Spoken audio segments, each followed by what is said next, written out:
And gets a chance to bowl at a new batsman now, and perhaps can just steady things down.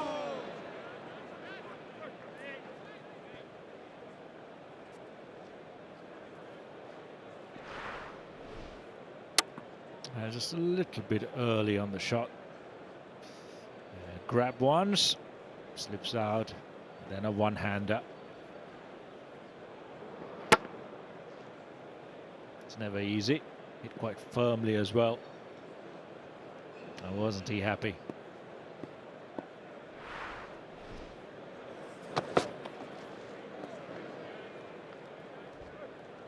Well, I don't think he tried to hit that. He almost just played the shot after the ball had passed him.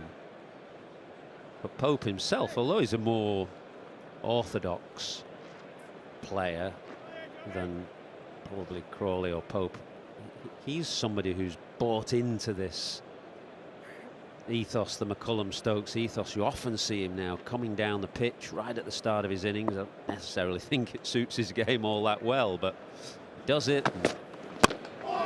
Looking to score up his scoring rate as well. 109 for 1, 17 gone. He's quite busy, isn't it? I think he's really grown into his position as number 3 for England. He's had a great year. And he's just kind of taken that on when he's gone back to Surrey to play for their first team as well.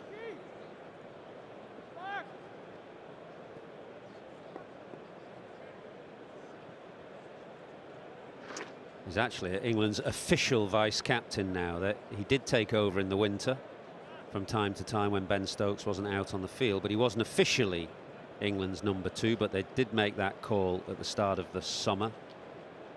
So he's being very much lined up to take over from Stokes in time. I did think whoever had to take over from Ben Stokes, it's a bit like taking over from Alex Ferguson at Manchester United. It's not exactly a straightforward task, is it? Yeah, I think when you've set a philosophy down in terms of how they're going to play, selecting the next captain or the next leader or the next leadership group should be in terms of carrying that on. Of course, they can put their personal spin on it, but it's about sticking to that philosophy that works. What you don't want to do is have someone come in and upend it and take it back, or really cause so much upheaval that everything gets a bit chaotic. I don't think there's any way England will turn back now. I just think it's against the grain of the way the game is going. I mean, they may not always be able to play at this tempo, but I think they'll always try and take the game on.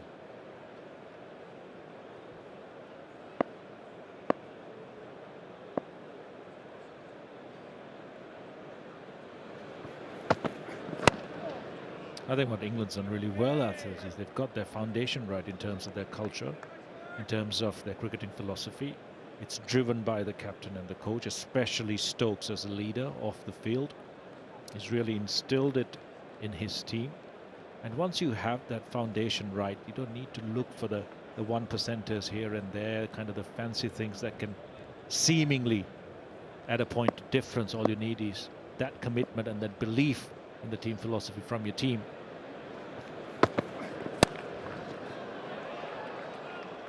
It also makes succession quite easy. Kind of identify the personalities, the people who have bought in, who want to continue the trend, improve it, enhance it further down the line. They'd have identified that in Ollie Pope quite early. And the fact that he's really bought in, as you said, to the way that England play would have made that decision a lot easier.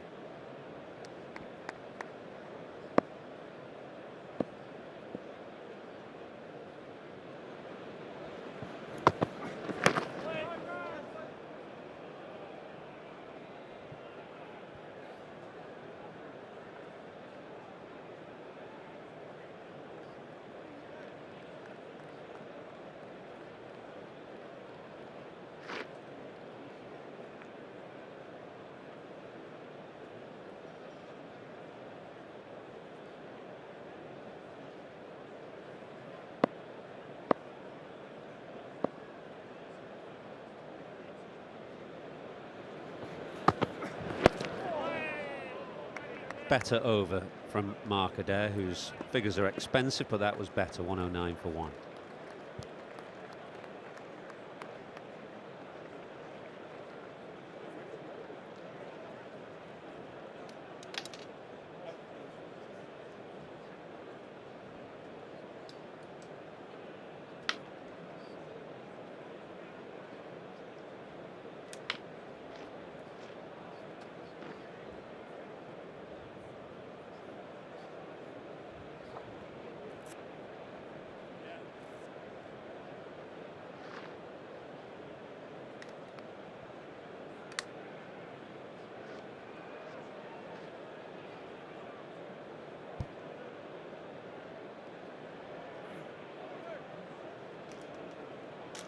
As ever, the over 8 is down. Wickets in each session. Good even contest today between bat and ball. It's not been flat, but it's just done a little bit. Seamers have enjoyed it. Jack Leach bowled nicely on it. So a good first test pitch, or first day of this test match anyway, from Lords. Yeah, certainly not one. There was an obvious bowl first. I mean, England will bowl first on most surfaces, won't they? That's the way under Ben Stokes they like to go. We'll have a chase, as he said, against India at Edgbaston last year. I think it's been a really good pitch.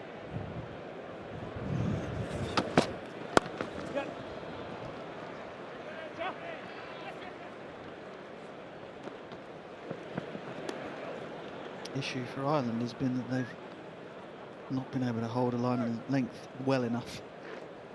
Very, very inexperienced bowling attack. Playing against a team that would be hyper aggressive no matter what.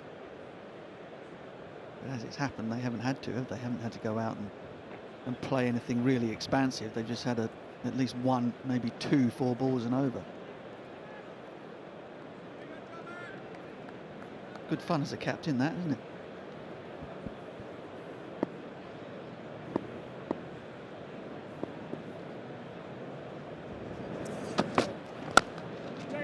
In the slot, that was a big half volley, and Ollie Pope was quick to pounce on it.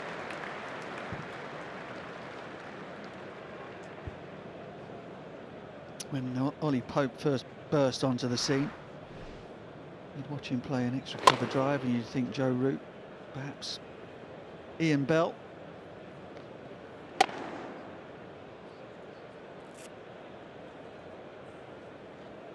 Painful to watch for the bowler, but beautiful for the crowd.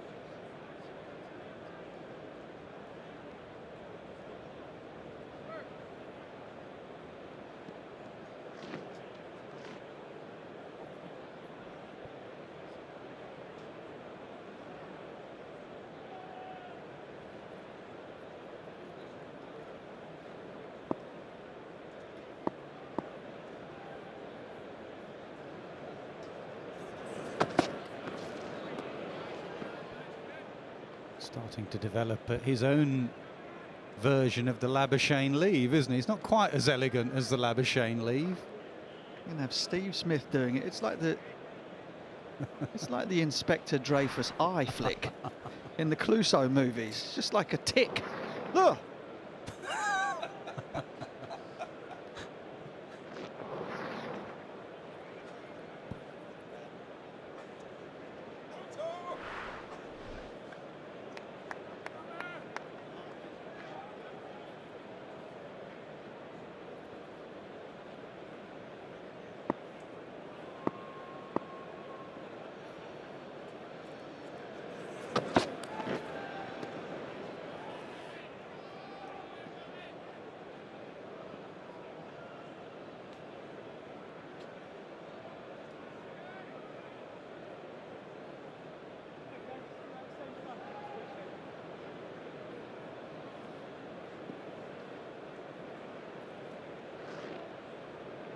I wonder if Leach will get in his skipper's ear. Can I be night watchman again, Skip? It nearly worked for me last time. Nearly got 100. Got the Nighthawk as well. Two ends of the spectrum with those two left-handers, Leach and Broad. There's only one of those two getting the nod in this team, and it's not that one. A more standard leave from Ollie Pope, 117 for 1.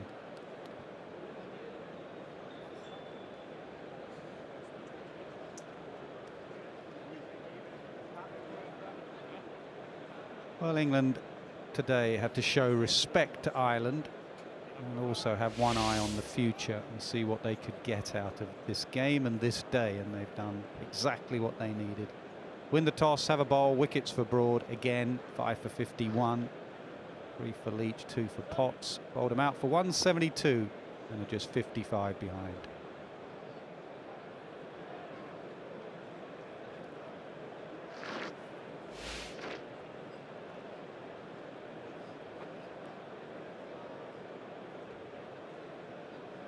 Many better sights. Lord's kicking ground just as the sun is setting away, warmish. Been an excellent crowd. Really know what to expect this morning.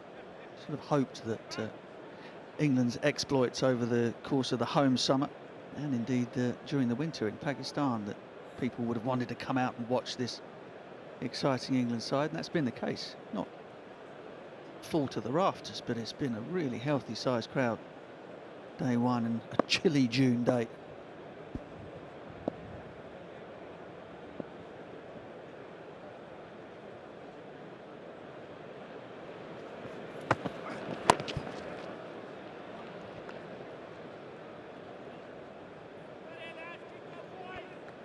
Yeah, can you imagine the expectation on that 16th of June, Edgbaston first morning? I mean, there is anyway for an Ashes series, we know that.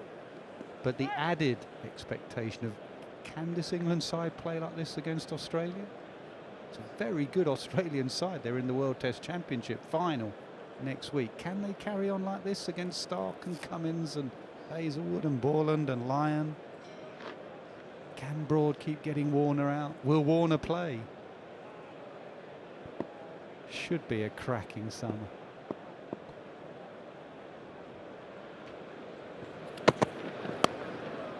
Played that nicely. He'll go down to third man, but he played it down there. Just opened the face, takes the boundary.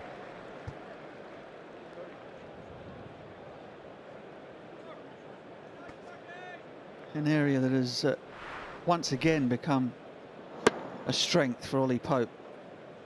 Just opened the face and guided it down there. It's a little bit dangerous, I suppose, with quicker bowlers, a little bit of extra bounce, but he knew exactly what he was doing. Got me a bit excited with your trailer there. All those questions. Well, they knew when they turned up to watch us, they knew the result before the ball went down. That is not strictly true, is it? 97, go all the way back to then and your finest hour at Edgbaston.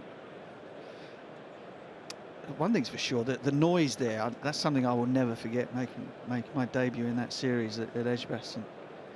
Goff and Caddick and co bowled Australia out just after lunch on day one, and the sound coming out of the Hollies, just spine-tingling stuff. It might be like that from the start this time. Saw him coming on that occasion, just dragged it down a bit.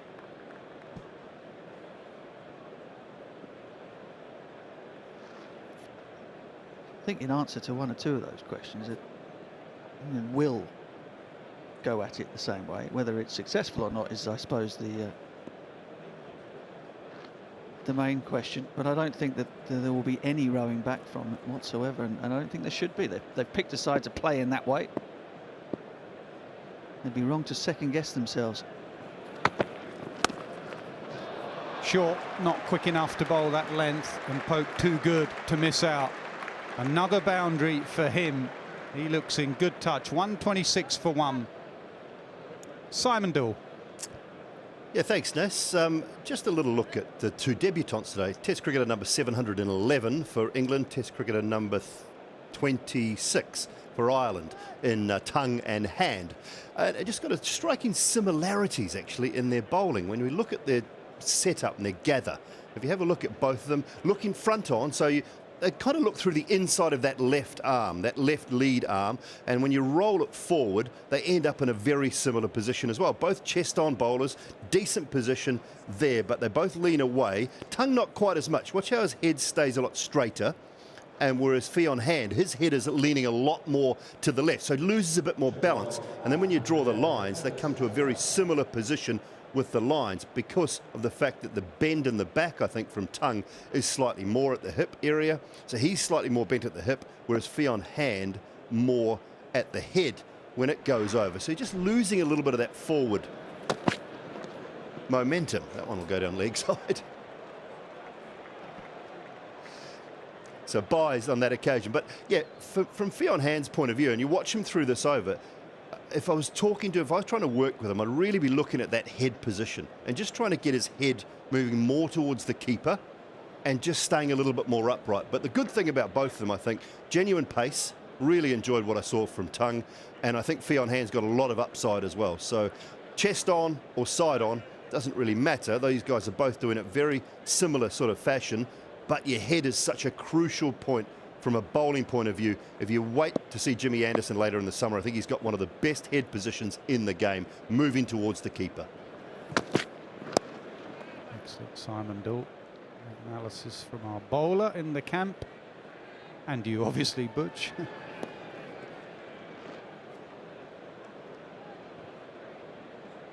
Very reluctant bowler, as you will remember. Partly because of some of those positions that the bowlers get into at the crease. Why would you do that to yourself?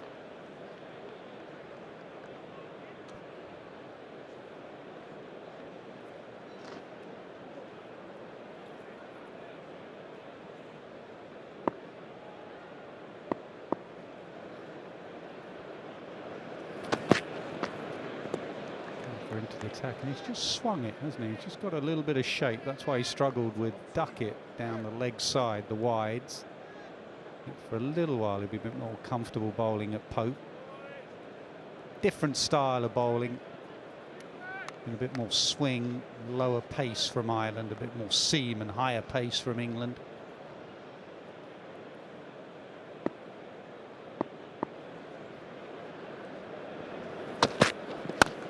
There is that swing. It swung right onto the middle of Ollie Pope's bat. He has 4 boundaries now in 20. It's a terrific example of timing, using your body weight.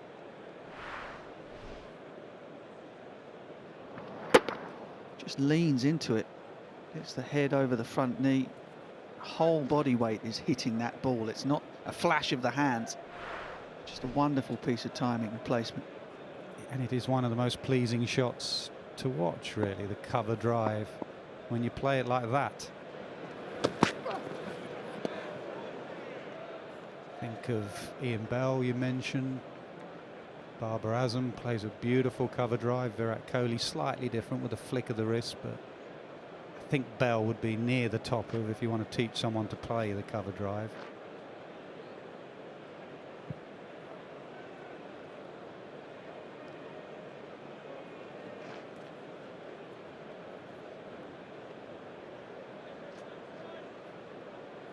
And the left-handers, David Gower springs to mind with the odd nick. Full toss, belted away. Ireland can get no control here at all. England are scoring over 6 runs and over. It's 139 for 1.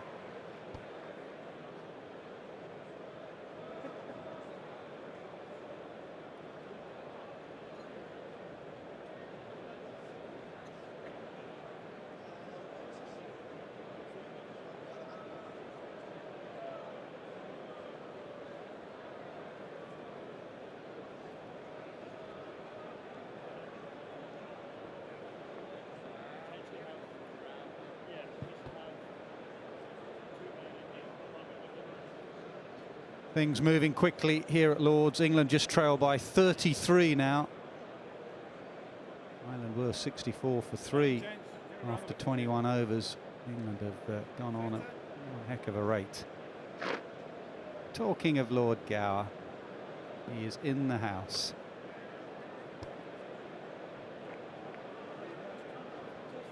Now, there was a guy who could hit the ball hard with seemingly little effort.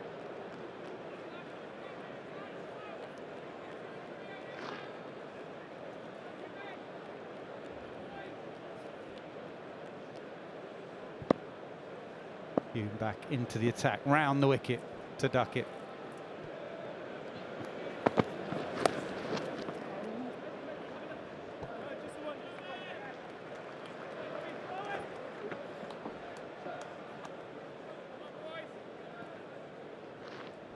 A lot of conversation, Mark, about Zach Crawley. Let's stay off that subject for a while because it's been discussed. What do you make of Duckett as an opening batsman?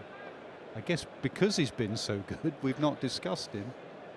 Yes, he's probably been overshadowed by the difficulties that his partner's having at the other end. And since coming back into the team at the top of the order, he's looked really assured, hasn't he? See his strength to very much square the wicket either side. Played brilliantly in Pakistan. Looked good in New Zealand in completely different conditions.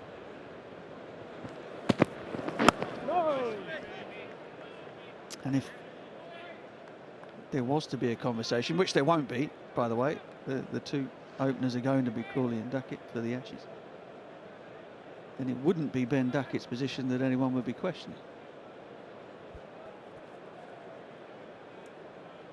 Which is a roundabout way of talking about Zach Crawley without talking about Zach Crawley. He'll be disappointed, obviously, Crawley today. I mean, a real chance to make a big score at the start of the summer. Might not get another chance to bat today in this match.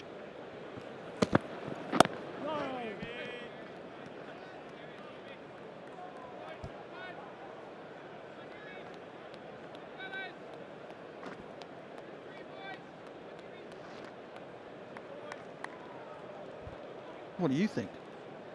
That's why I asked the question, because he's not a specialist opener. He's gone up there and done it for Nottinghamshire in the last year or so. He did it in Pakistan, and he looks to the manner born. He just looks a really good player, and has done for a long while, actually.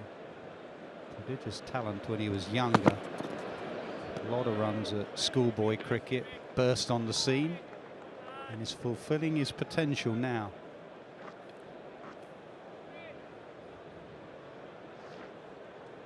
I guess that's why, you know, when people were talking about the other options that England might have, instead of dropping Ben Foakes, maybe Brook moving up to open, or even Stokes, it's kind of not mad, is it? Duckett himself is not a specialist opening batter. This team wants to score at 6-7 runs and over anyway, so it kind of it's not a it's kind of not a traditional opening batter's job that they're looking to fill. Which is why, you know, judging the decisions and the selections of the McCullum-Stokes team by the measures of the past is a waste of time. Not enough deliveries from Ireland in this sort of area. They've been too short, too full, too wide. They'll be disappointed. They're better than this.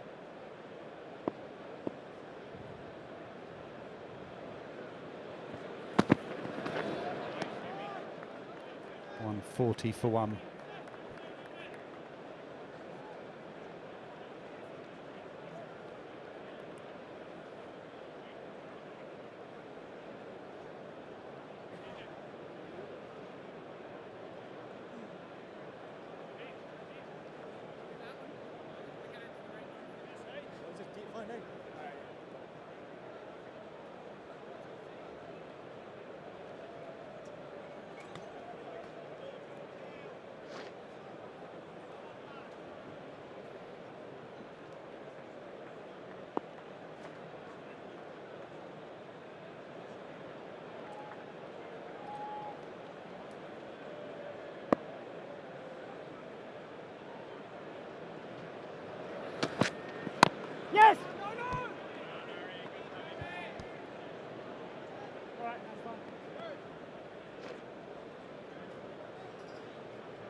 No, high, I think it's high. Just hurried Pope. I think height's an issue there.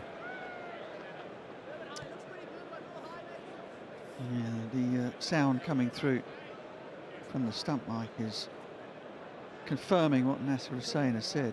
It's a little height. It's coming from behind the stumps. Ollie Pope got himself into a real tangle here. Shades of the problems he had down under, getting too far across onto that off stump. It was a decent delivery, mind, but nip away. It's a decent comeback, not timed, just pushed down the ground. Pope wants 3, and he settles on 2.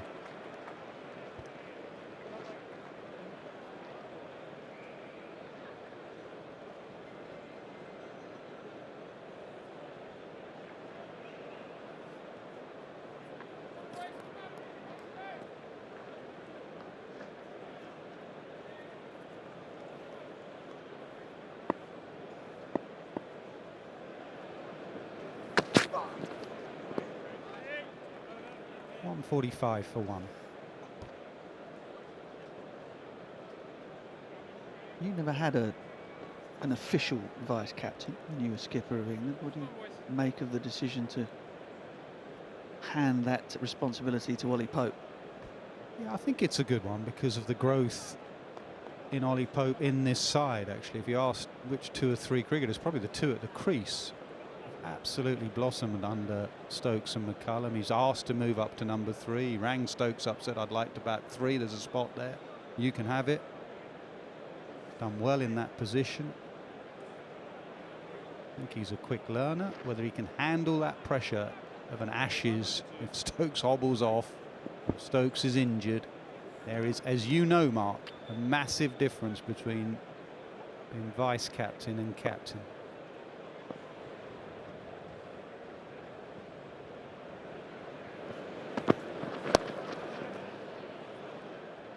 Well, you'd hope that Ben Stokes wouldn't hand Ollie Pope the hospital pass that you handed me. But to go back to the original question, but was there any reason why did you not have why did you not name a vice captain yourself? And well, Duncan Fletcher wasn't. Yeah, he was there by the time you'd bedded in as captain. Why didn't you have an official VC? Not many options, to be honest. Just trying to pick 11 was the starting point. And then keeping myself in a job. If you pick too good a vice captain, you're going to be gone soon. So, especially with your fingers.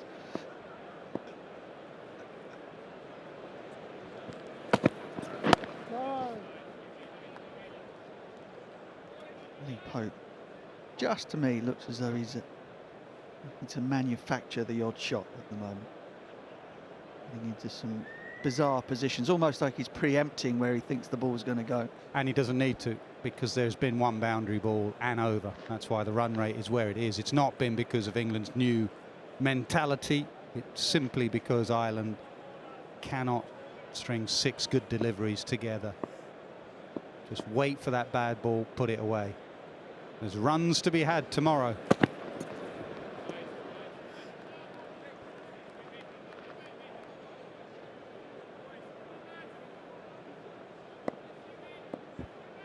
I was asked about, Ollie Pope, whether he was ready, whether he was sort of senior enough in the side to have that responsibility.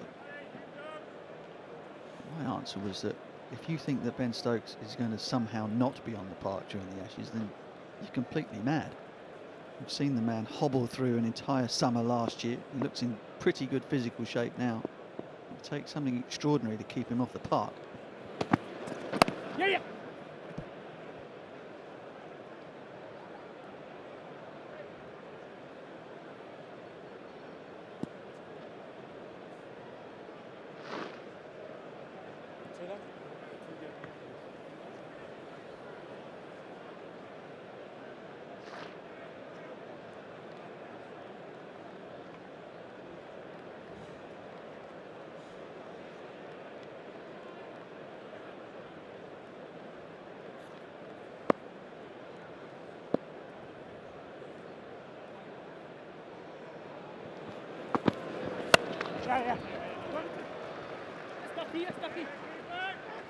Duckett wants two. He's going to have to hurry because the throw's downhill.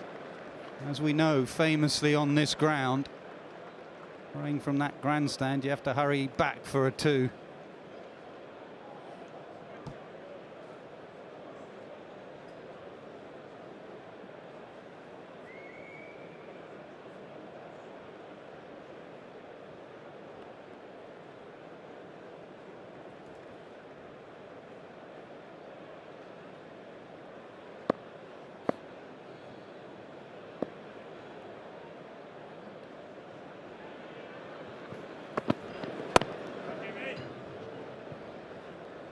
.49 for one.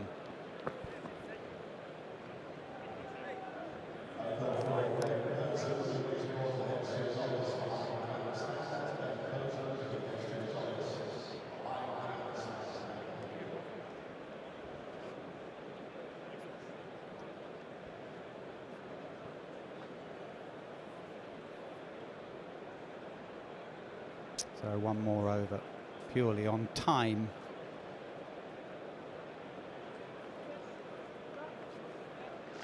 We're going to miss and lose 6 overs today.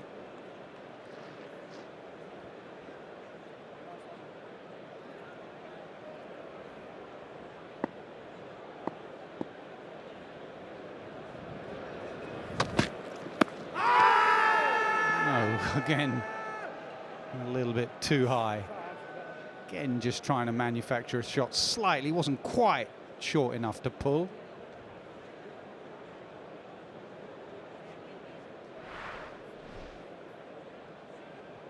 Maybe it was actually, maybe it just kept a bit low. It was reasonably short.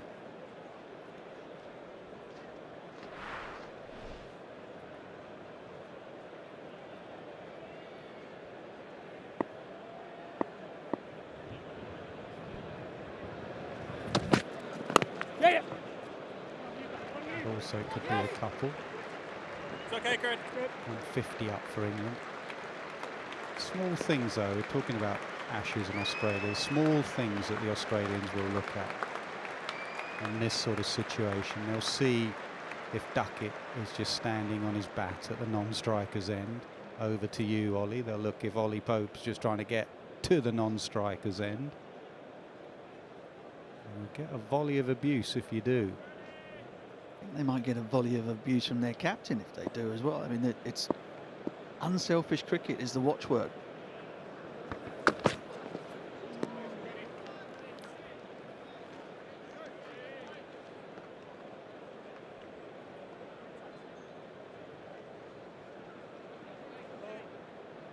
No ball given. Third umpire just telling the on-field umpires there that Camphor had overstepped. It's a fascinating job, isn't it, for the TV umpire, watching the line all day.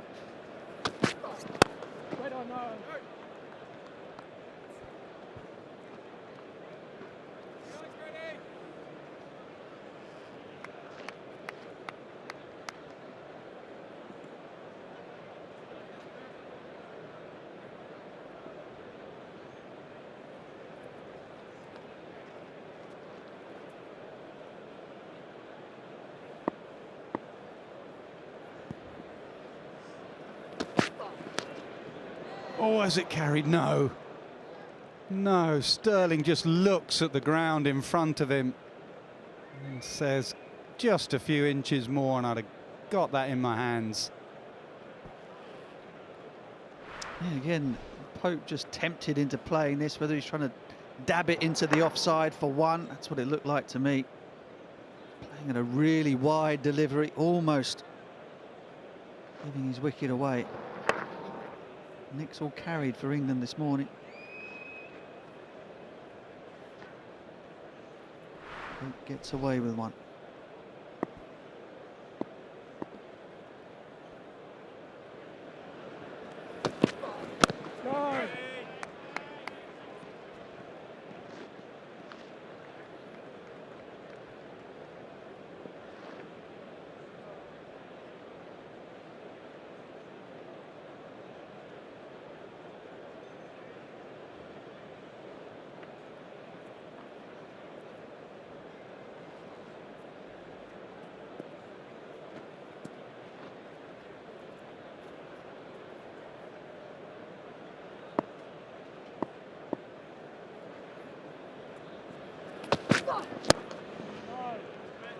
Punch to mid-on, dot ball to end. An excellent first day of international test match cricket for England. Continuing the good work of McCullum and Stokes. Duckett has been excellent as an opener. And England have been excellent as a side in the last year or so. They've got exactly what they want out of day one. They've mounted the pressure on Ireland. And they leave their field with their heads held up high. Ireland have had a tough day at the office. They really have, especially with the ball. They could have no control at all with the ball. And that is an excellent first day of Test match cricket at Lord's.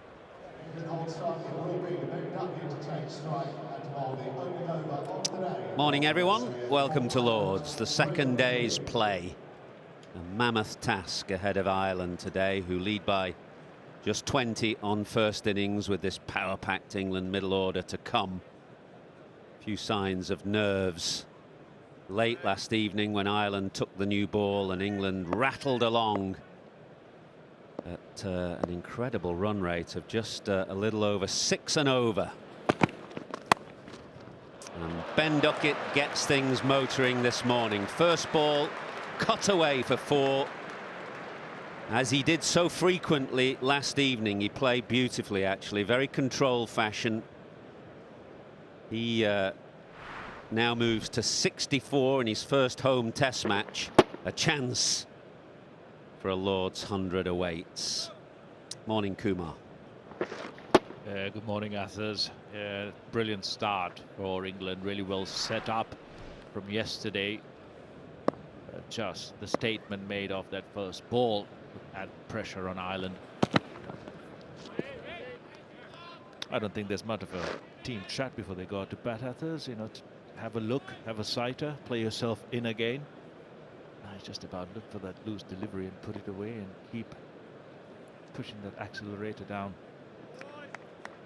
Well, it's Andy Balbirnie I feel a little bit this morning for, as he drew back the curtains in his hotel room. Test match captaincy can be a very testing thing, and looking ahead to today, he's not that much ammunition. It's a long England batting lineup to come.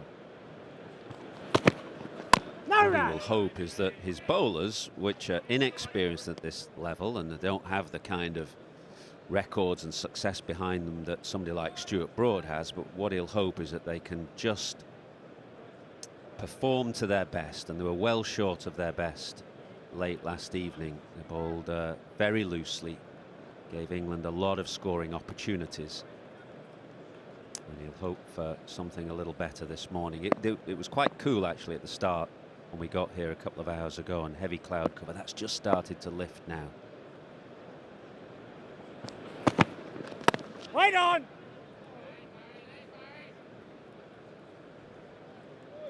Looking at the two sides, especially in the bowling department, Ireland does have their gaps in terms of skill, pace, difference in terms of how their bowling attack is structured. But I think what they can do for their captain and for their side is just hold in terms of line and length, bowl as many deliveries as they can in one area, allow for scoring if there is any onto that just one side, bring those slips into play.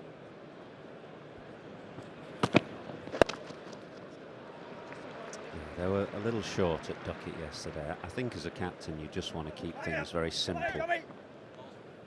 And they were definitely too short to Duckett, who cut particularly well square of the offside. So if you're a captain, you're saying, right, our basic plan to Duckett is to push it up, try and get him coming forward. Try not to give him that width to cut the ball through the offside. Pope, well, he looked in eager mood as well last evening, getting to 29 off just 35 balls with 5 fours.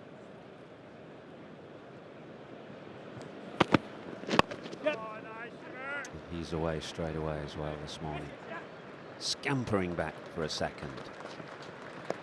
First over done, 7 from it, 159 for 1.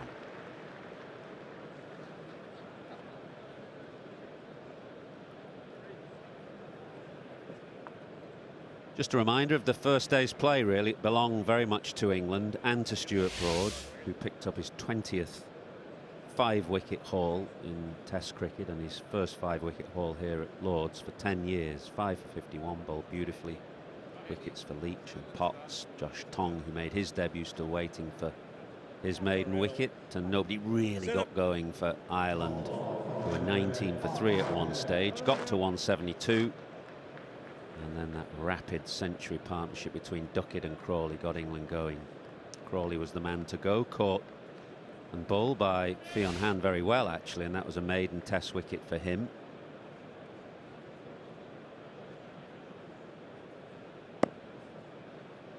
Mark Adair, who was not at his best with the new ball, it must be said.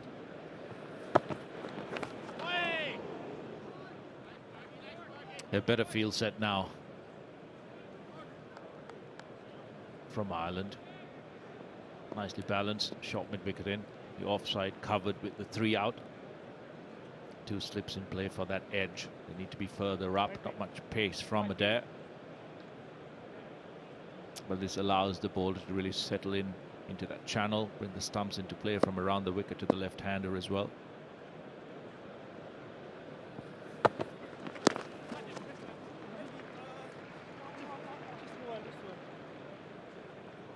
It's so important, isn't it? I mean, for each side to identify exactly how they want to play, what their brand of cricket is. England, it's pretty obvious what they've done. But for Ireland, it's really about understanding how they want to go about their Test cricket, especially against England here at Lords, what their bowlers are going to try and do to the batters. It reminds me of New Zealand, how they used to play. They used to play a very, very structured brand of cricket under Stephen Fleming, and even now with Kane Williamson and beyond. The only kind of upheaval was when Brendan McCullum captain, and he took kind of New Zealand on a completely different path. They play a very structured brand. They take care of those little details about holding line and length, being disciplined. It's going to be the same for Ireland. Just make sure that they bowl continuously on that good length, the right line, and allow the batters to make a mistake.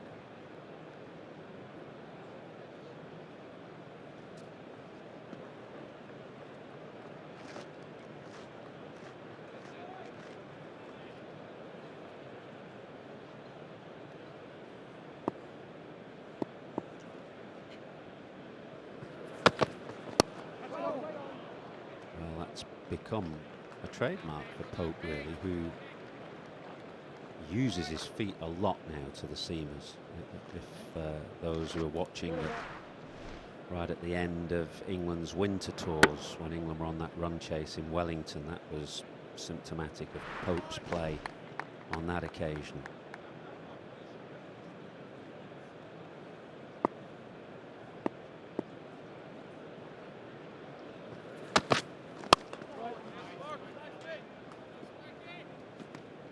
It's also good, isn't it, that they take this style of play back into the counties. It's exactly the way Pope plays when he plays for Surrey now as well. So do the other England batters. It's really nice for the other players on the fringes to understand what's required as well, and they kind of get inspired and they kind of tag along, changing their batting and their approach in the same manner.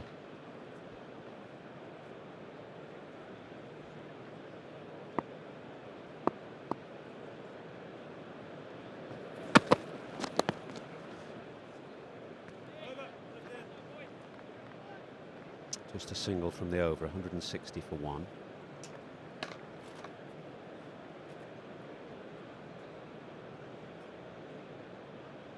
Well, it was Owen Morgan's turn yesterday to ring the 5-minute bell. Miriam Greeley this morning, who had an 18-year career playing for the Ireland women's team.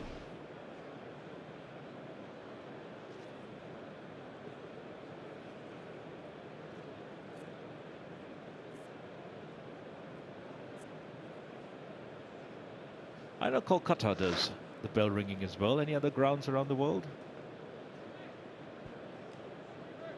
Not that I can think of. Did they try it at the Oval now? They've got a bell there from a battleship, remember? Wait! Duckett cuts away again, but just finds the man behind square.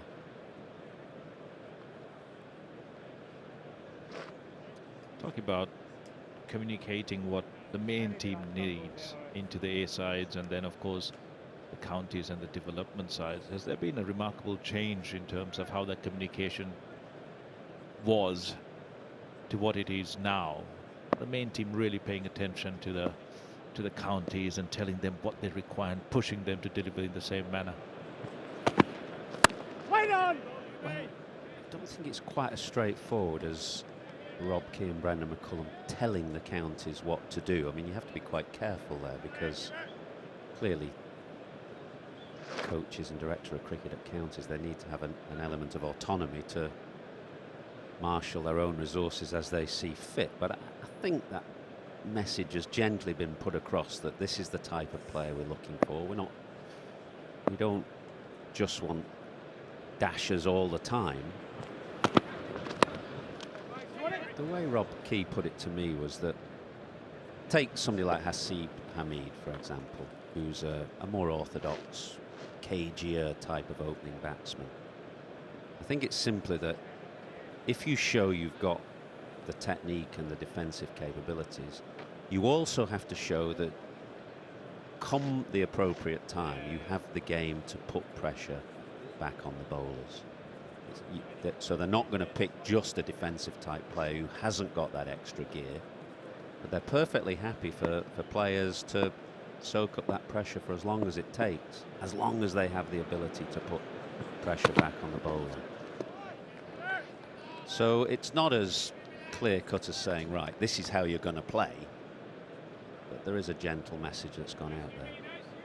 Does it then also mean that players like Hasib Hamid are forced to reinvent themselves in certain ways, or perhaps they are kind of just taking their game on a level, really, just finding an extra gear,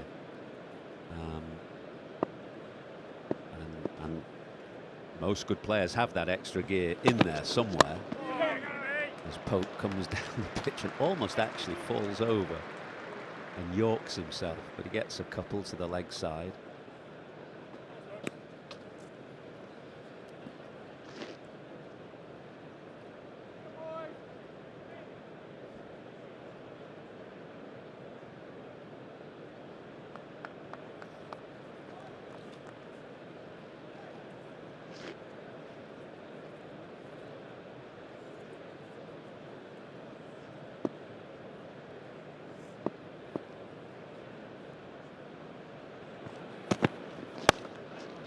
Driven beautifully by Pope. Boundaries keep on coming, and that completes the 28th over. 167 for one. Simon Doull. Yeah, thanks very much, Ath. I just want to back up what Sangha was saying just a little bit ago, actually, just around the aggression that Ben Duckett's showing, the aggression that Ollie Pope's showing, the boundaries that are coming, and about being patient as a bowling point of view, or from a bowling point of view. Look at where Ben Duckett is defending these deliveries, in behind the line. This is a roundabout off stump, just outside off stump. And so they're good defensive shots, but as soon as Ireland have strayed slightly, whether it be leg stump or straight or outside off stump, he has been aggressive and overly aggressive and picked up boundaries, picked up runs consistently. The numbers basically back up everything that Sangha was saying. You've got to be nice and tight, be patient in and around that off stump. 38% scoring rate in and around that area. Anything wide of that, he is scoring runs. Wait! Oh, trouble. Oh, my word. Duckett cut that ball powerfully and suddenly then found himself meeting Pope in the middle of the pitch. And the throw could have come in at either end, really, and both were struggling. Harry Tector it was, and Duckett survives.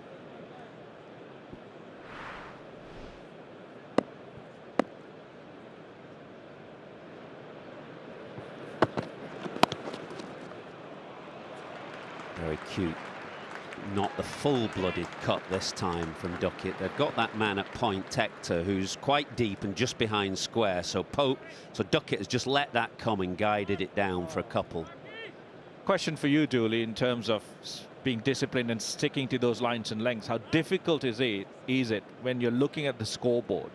England's 169 for one. You know you need wickets. How difficult is it as a bowler to really absorb that pressure or ignore it and keep kind of executing his skill. Yeah, ignoring it, I think, is the key, Sangha, isn't it? It's forgetting about the game situation and still getting your job done if you can. And that's where someone like Mark Adair, the senior bowler in this lineup, needs to start doing that. Again, there's width on offer. The other thing, and I'll touch on what you talked about as well, good bit of fielding there on the boundary. You talked about Stephen Fleming's captaincy from a New Zealand point of view. He almost made the batter's strength their weakness, set field. So that's the other thing that Ireland could look at as well, is set a field wide of, in that cut area, in the gully, had 2 gullies, a point, a man just in front of point, and actually bowl to Ben Duckett's strength. Try and get him out that way. That's the other thing I'd like to see them maybe try if they're going to go down that route. But the other thing about Ben Duckett, 3/4 of his runs in Test cricket have come square of the wicket. 3/4 of all of his runs in Test cricket are square of the wicket. So that tells you something straight away. So the bowling group and the bowling coaching group have to be doing their job in that front.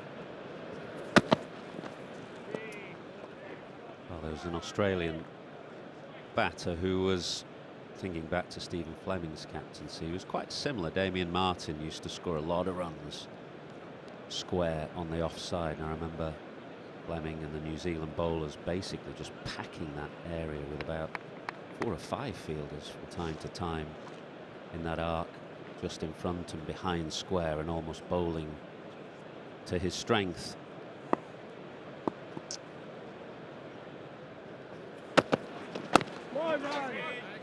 The other advantage a bowling side will have in terms of those set plays, Athos, is just England's new attitude. They're not going to let balls go by.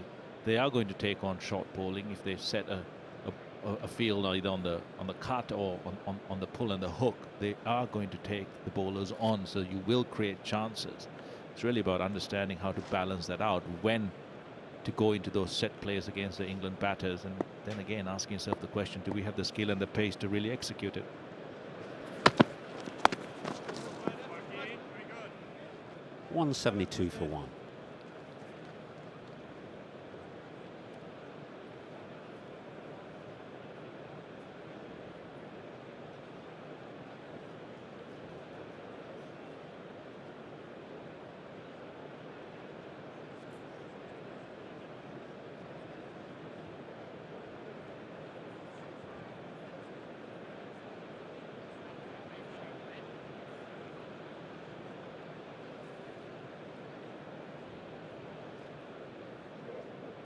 Scores are level.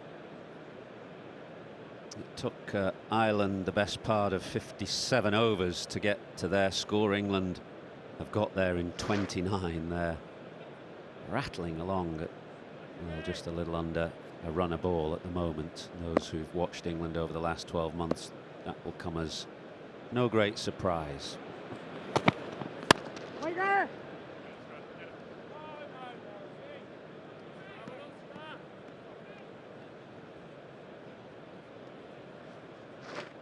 Coming back across the ground this morning, and an old chap in the stand hollered out to me and said, I was Ben Duckett's coach when he was at junior school. I coached him at 8, 9, 10, saw him get loads of runs. He's going to get 100 today. It's going to be a great moment to be here.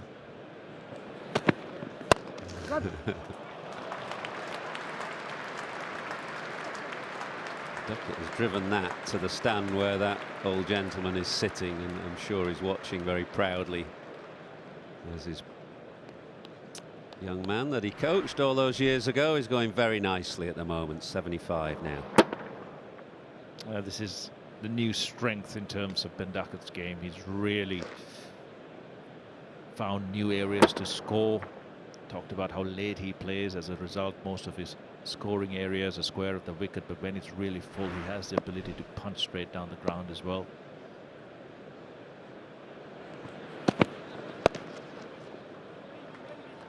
How much of it do you think is really a lot of coaching at this level? Yes, at the junior levels you are coached, and how much of it is really self-led in terms of understanding where your game's at, what you need to do to be a regular member of the England Test side? I think there's very little technical coaching goes on in this team. Certainly Brendan McCullum is not a technical coach. He's somebody who provides some direction, and he's trying to create an environment. I always felt that the best technical coaches and the technical work should be done at a lower level or an earlier age, and you get that embedded. And when you get to this level, it's really about game management. And in terms of selecting your coaching staff as well, isn't it? It's much like selecting your side. You have to have not just the people with the right knowledge and the skill sets, but also the right personality, so they didn't try and turn batters into copies of themselves as they played international cricket. So really working on tactical batting, game arrangement, talking to them more about developing scoring areas.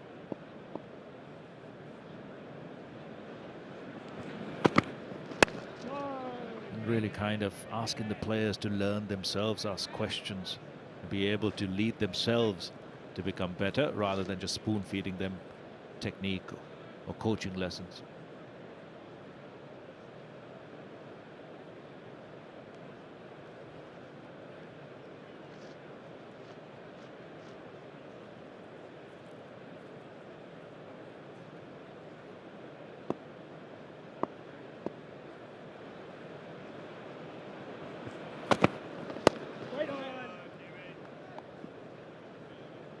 And 77 for 1. England seem to have had a style upgrade in this game. The bucket hat is paraded by Johnny Bairstow there on the balcony, and Stuart Broad in a very good interview with Simon Doull this morning. It was excellent to listen to Broad talking about the way that he bowled and the developments he's working on as a bowler, even now at 36 years of age and close to 600 wickets. Marcus Trescothick has decided to avoid the bucket hat. I don't blame him.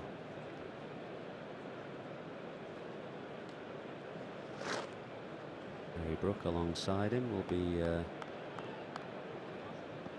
pleased to have seen Yorkshire's victory last evening against Lancashire in the Blast. A rare Yorkshire win this season.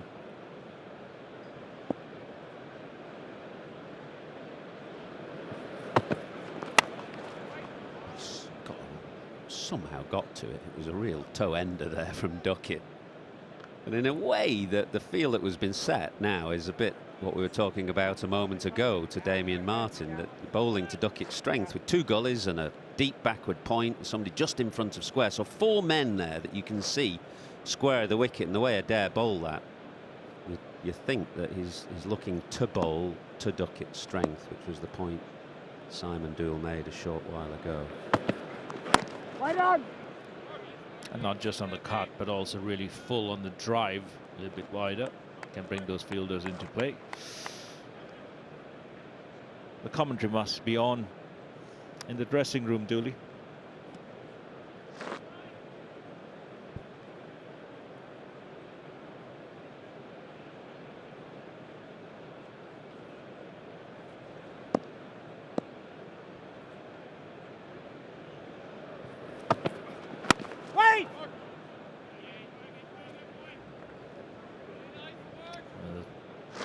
Points that Brody made in his chat today was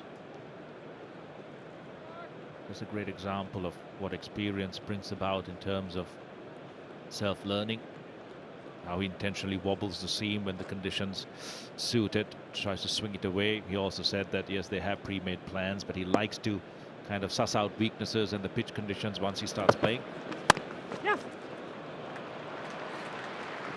This one away through the offside with all those men set square. Duckett used a bit of bottom hand to force that one straight.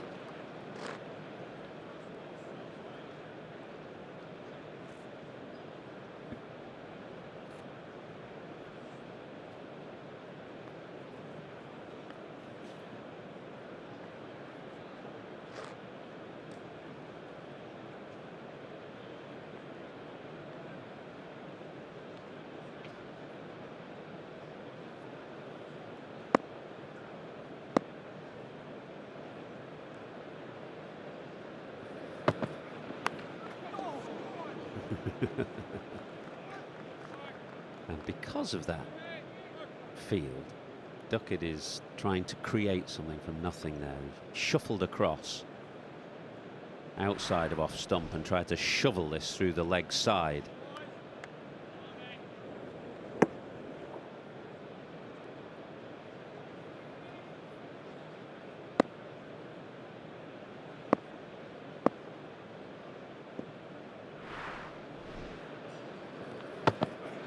No run. 179 for 1.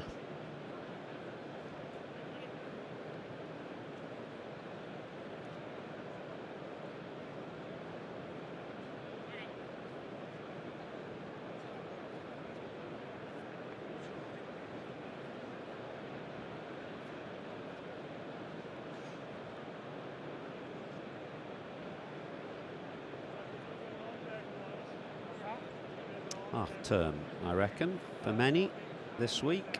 You are. Good. Well, not for me because I'm over here or up there. It's brilliant, isn't it? What a great place to come as a family.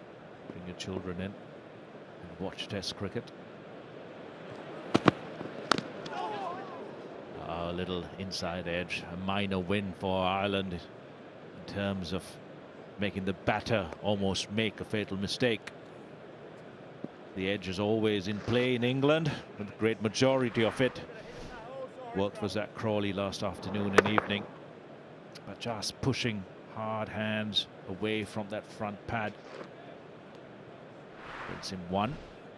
The bowler would be satisfied that he's got the batter making a mistake. Speaking to Niall Horan yesterday from One Direction, and he said he's never watched Test cricket before, but he said what a great place to come and watch it. And it's the same for all these families here, all the children. What a great introduction into the sport. Come to Lord's.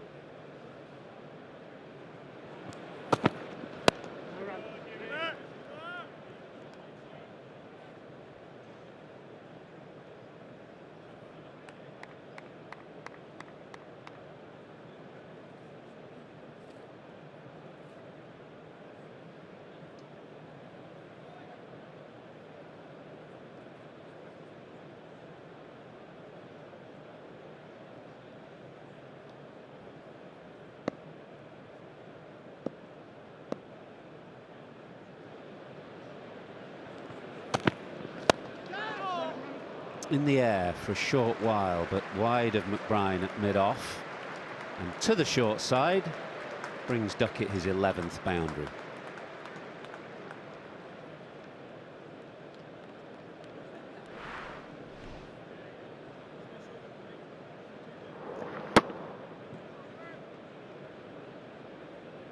It's generally played in very controlled fashion, although he scored very quickly. He's just put bad balls away. But the last 2 or 3 overs, you get the sense that Duckett has tried to create scoring opportunities. And that will be the benefit if Ireland can bowl steadily and accurately. England won't just look to block. Straighter this time, but not out of the middle. Haven't seen any off spin yet from McBride, but it can't be far away. They need to make some sort of a change here. They can't keep continuing hoping for a wicket unless they are disciplined, but it's just the nature of the way England bat now. Anything wide, they make run scoring opportunities out of nothing, but be a regular good ball in Test cricket now with the use of feet, skipping down the track, walking across the stumps. Everything's in their hitting arc.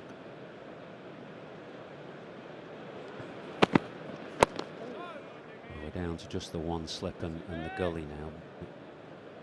Bernie has put a man into short extra cover. I think that's a reasonable position for Duckett.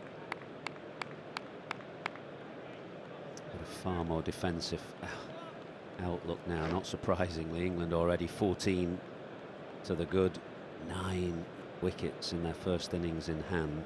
Second day stretching ahead, sun out, pitch is good.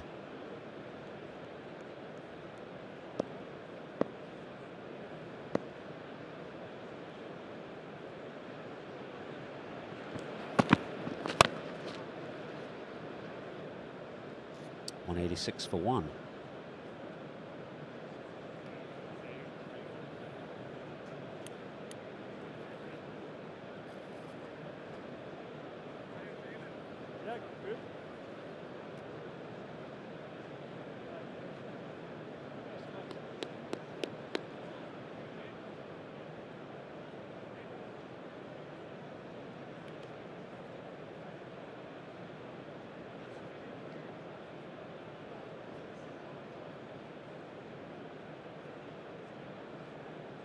.152 at the start of play.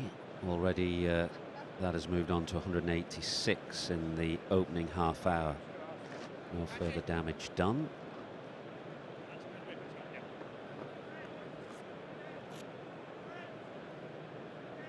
Splendid array of hats and blazers and shirts.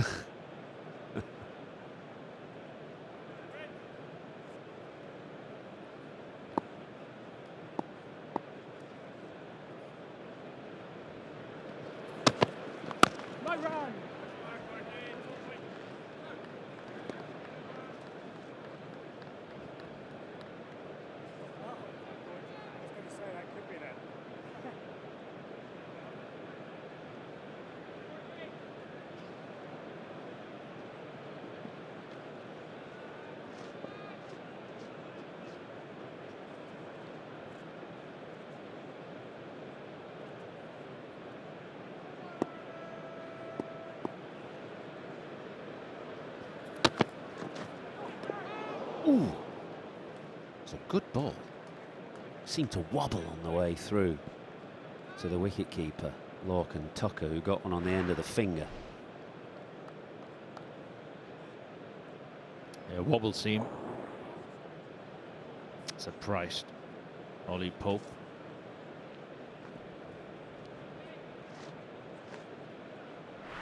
A rare ball that beat the bat.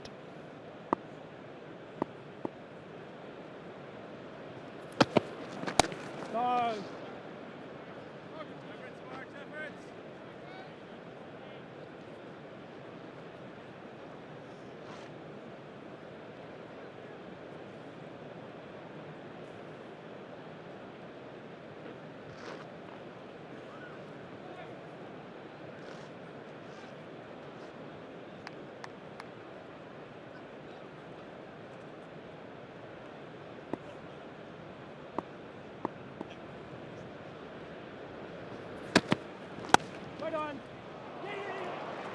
That's good fielding.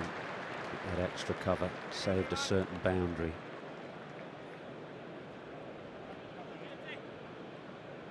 McCollum at extra cover.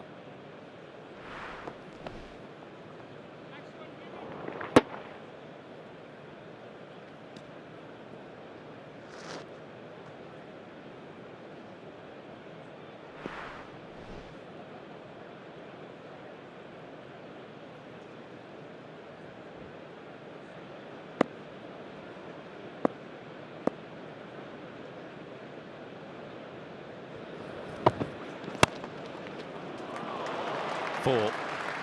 Drill down the ground. It's not the favoured area for Duckett. As we've mentioned, he's very, very strong square the wicket. But if you overpitch, he can send the ball back past you at a rate of knots, as he does here. 88 now. Pope at the non-strikers, then diving in, fearful that the bowler was going to get a knock onto the stumps, and you want to make sure he's got the bat in the right hand, which is the best way to go there, and he scampers back.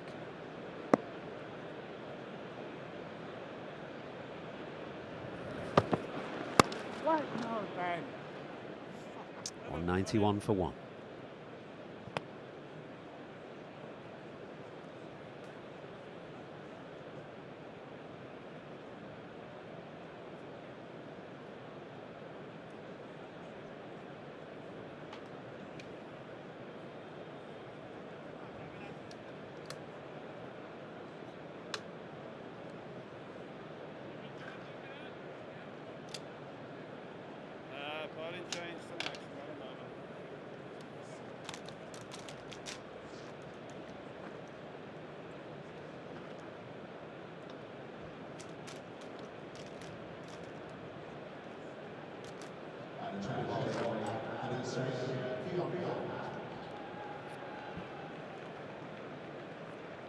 Nice start to the day for England, thanks to Ollie Pope and particularly Ben Duckett. Slate grey and cold this morning when we arrived at Lord's, but now the home of cricket bathed in sunshine. And we've got a bowling change. Jon Hand is going to bowl from the nursery end. Couple of slips, 4 on the offside, 3 on the leg side. Obviously not over-attacking.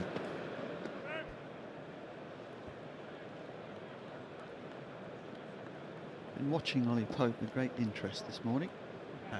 Let us all know about. Just looks like he's batting himself out of form to me. Pitch is a little slow. The bowling has been, well, let's be kind and say indifferent. Just seems to be finding himself in some strange positions. Overbalancing on the front foot, trying to manufacture the odd shot. It can be difficult because you want to go out there and assert yourself against a weaker opposition with the bat. And if you're not careful, you can find yourself batting yourself out of nick.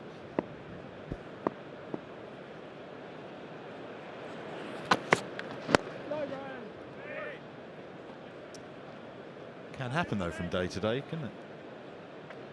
Bizarre nature of sport. That's right. You don't always wake up in the morning and the body feels fresh and you're moving well and everything is in sync. Sometimes you have to battle to find it.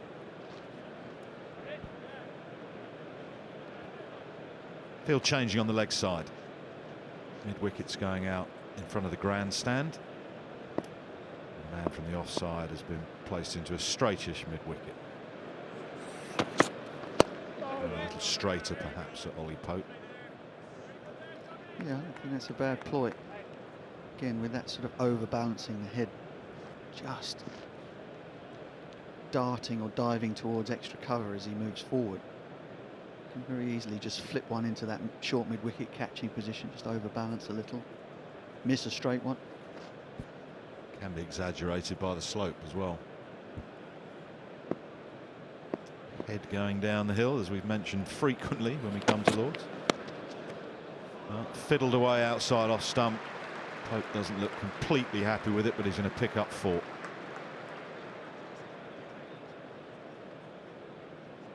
Yeah, so often we highlight the battles between a certain bowler and a certain batter. Sometimes the battle is going on in your own head, fighting yourself, trying to get yourself moving the way that you would like to. The balance correct. He's still there.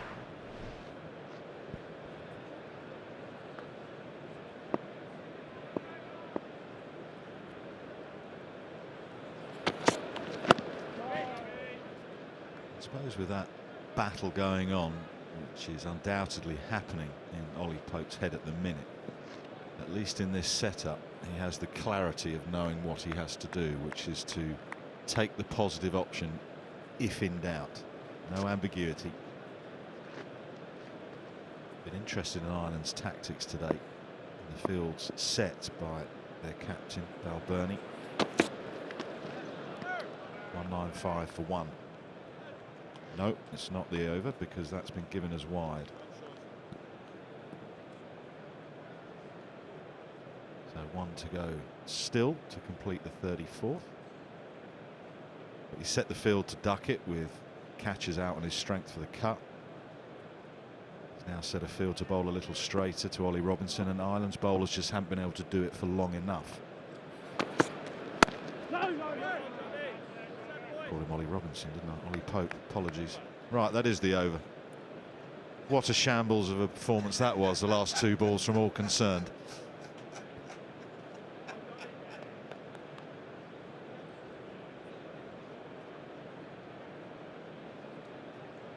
I think I had Ollie Robinson in my head from that comment that made me chuckle when Nasser was interviewing Ben Stokes this morning. Knocking Australia over.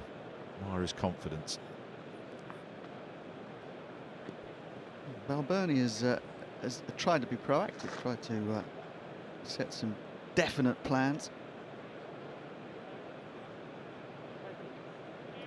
The issue for him has been that his bowlers haven't been quite good enough to maintain the discipline to bowl to the field set.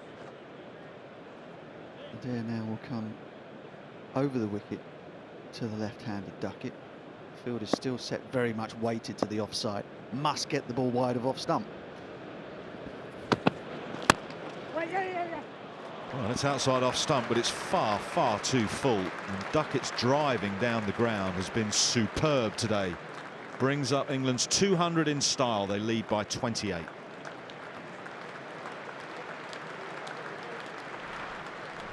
Again, it's just not the right line. If mid-off had been set straighter, then you bowl full. And just outside off stump. But the field is set for wide of off stump. 2 sets of stumps wide of off stump. Run, run, run. That's more runs, this time off the back foot. It'll bring Ben Duckett a couple, takes him to 94. One lusty blow away from 100, his second after that one in Rawalpindi. This is just his first Test match in the UK. Why are blows always lusty? Can't answer that.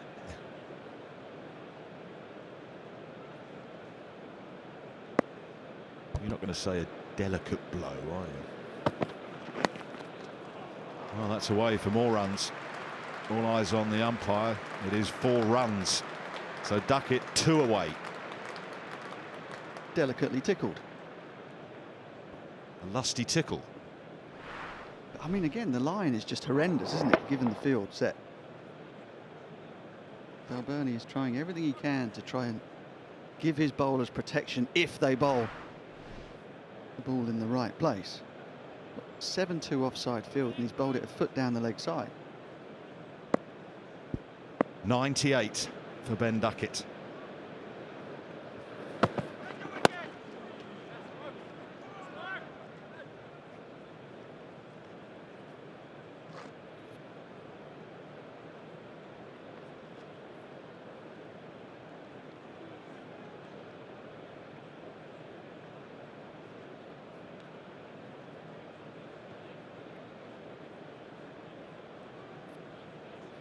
Looks a bit stressed again, doesn't he, Baz?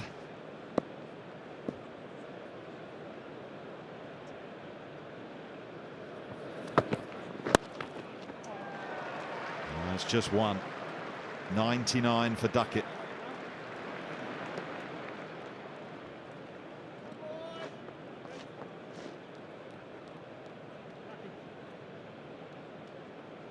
I think he's thinking, why didn't I get that a bit squarer or a bit finer?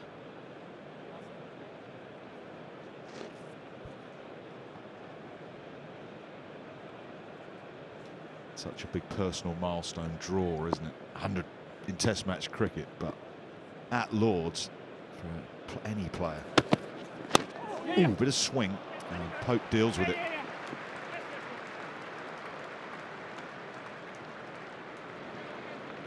Couple finishes the 35th, 209 for 1.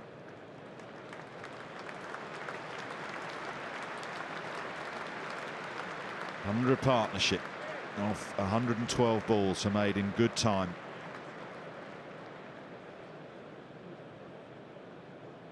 Yeah, and it's not really been a product of England being hyper-aggressive. It's just been a product of them hitting deliveries that have been there to be hit.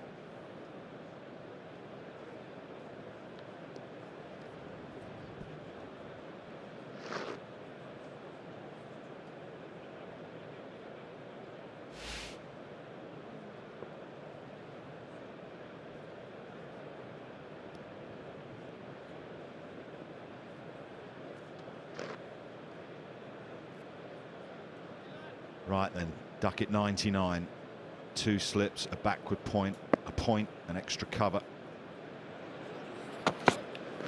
Wait on. On to the honours board he goes. What a moment for Ben Duckett.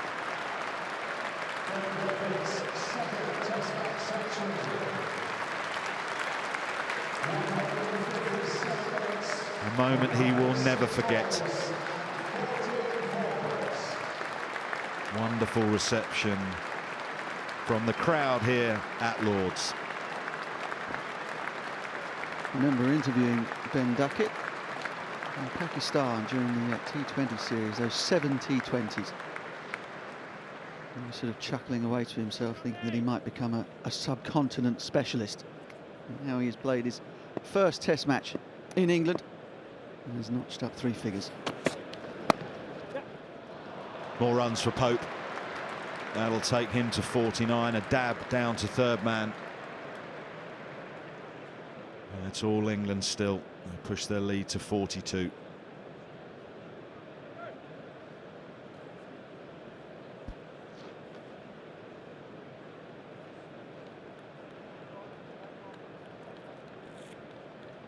Fourteen fours in this innings so far for Ben Duckett, and what an opportunity to go massive.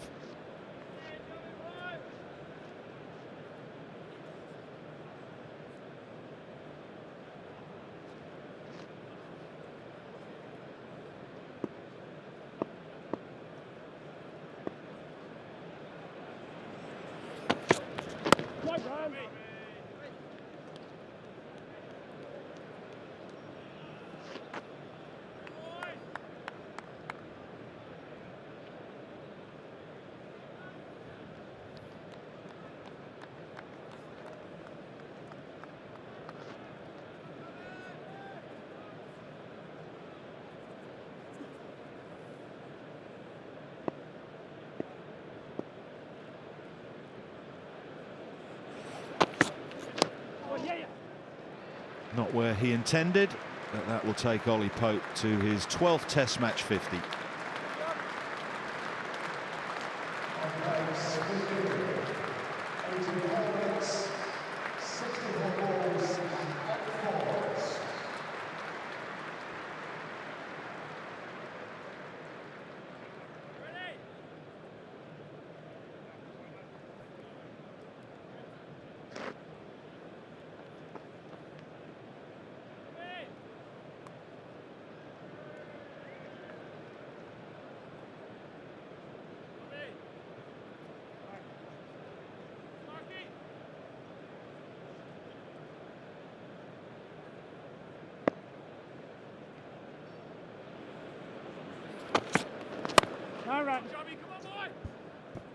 Time for a change out there for Ireland, I think.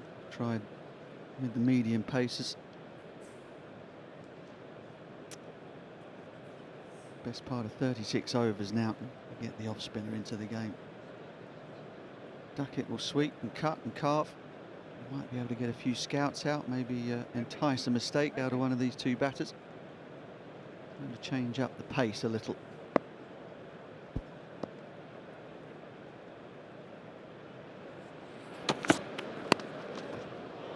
That's more runs. 4 down to third man, 219 for 1. Duckett 104.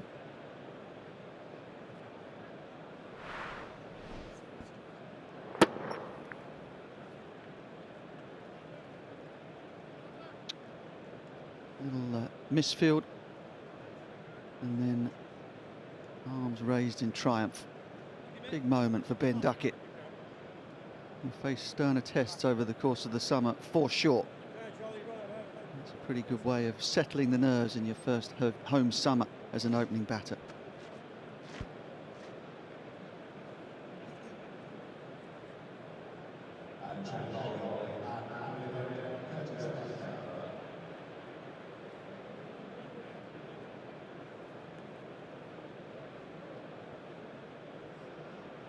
So Duckett 104.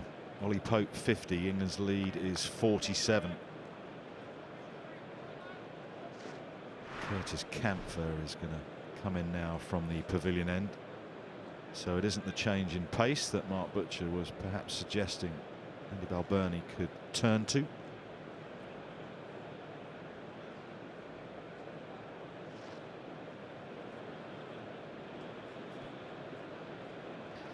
More of a split field now.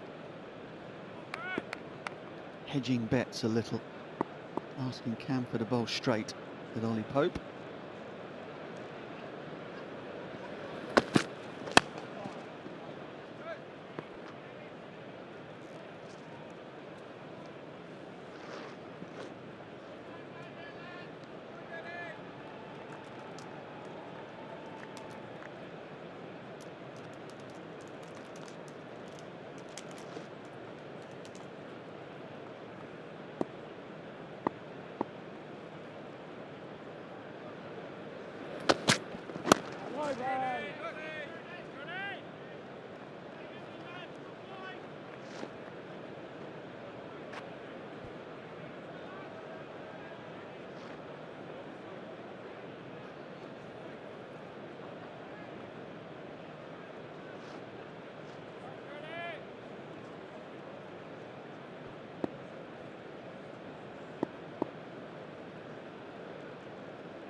That's scuttled through.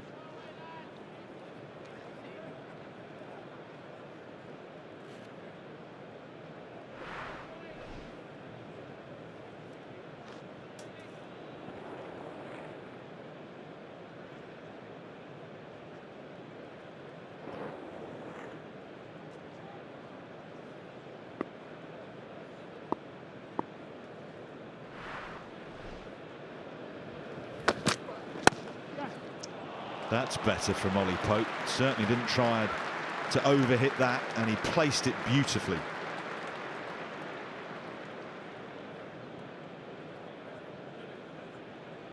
Yeah, this is more like it. Again, we talk about the battle in the head of Ollie Pope, the battle with himself, the battle with his body. That time everything was in sync. Back foot stayed a little bit more anchored in the crease. He just lent into that drive.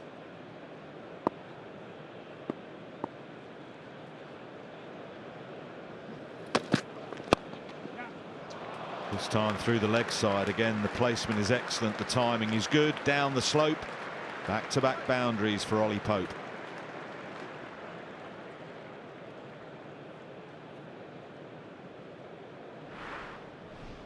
Yeah, much more ease and grace about both of these two strokes from Ollie Pope. Had the feeling that he's been trying to hit the cover off it throughout most of the morning. Now it's just a little bit of timing. Bottom hand comes through at the end. You don't have to smash it to get full value for your shots batting in England. Barberni has sent a fielder on the leg side onto the fence. Paul Sterling is stationed at first slip, and the captain himself goes into gully. Yeah. 37 gone, 228 for 1.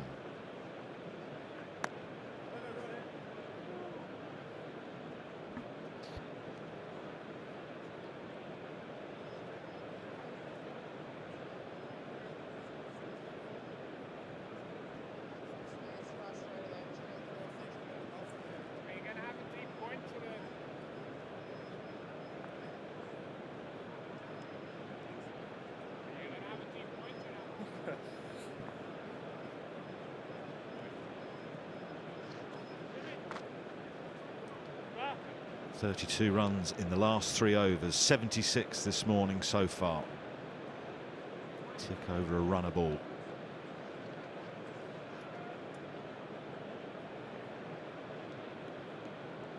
And as you would expect, it's a fairly defensive field set for Fionn Hand. Wait on, wait on.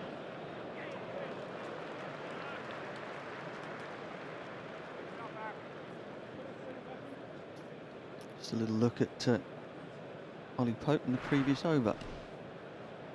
First ball of the over, wide half volley. It gets way outside the line of the hands. He tries to belt the cover off the ball, loses a bit of control and stability with the back foot. That time much more upright, much less hand speed, much more weight into the ball.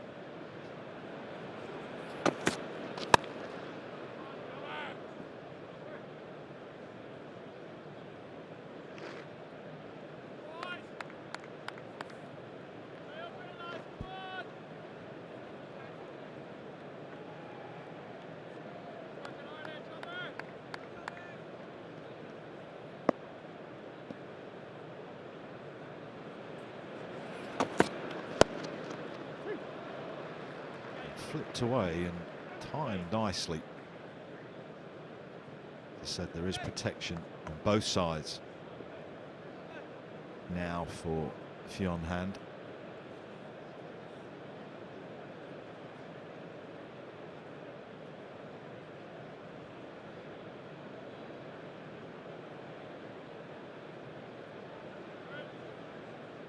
One thing Ireland have got to keep up is the body language. Can't let things just drift.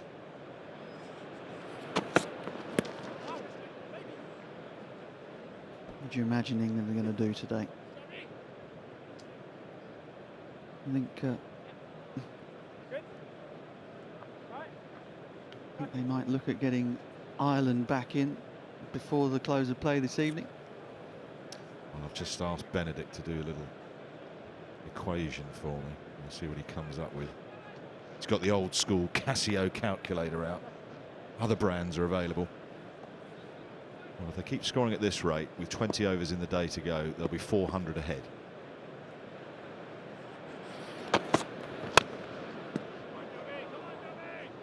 You sort of wonder if it's the type of thing that Ben Stokes might do, just challenge the bowlers outright. Well, I mean, if there's one thing that we know about this dressing room and this outfit, they could have sent the chance of a day off on Sunday, they'll take it.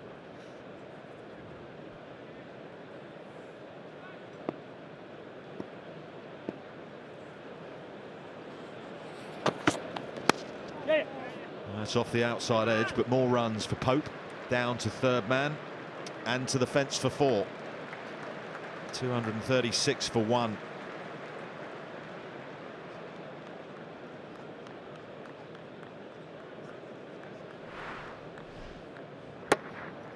Not given the way Ollie Pope has played in this innings and given the way that he plays generally, third man might well be the first position that you post as a captain to him. Well, the lead is 64, partnership 127. Root in next. Brook, Stokes, Bairstow. So with those to come, this could get very, very ugly for Ireland quite quickly.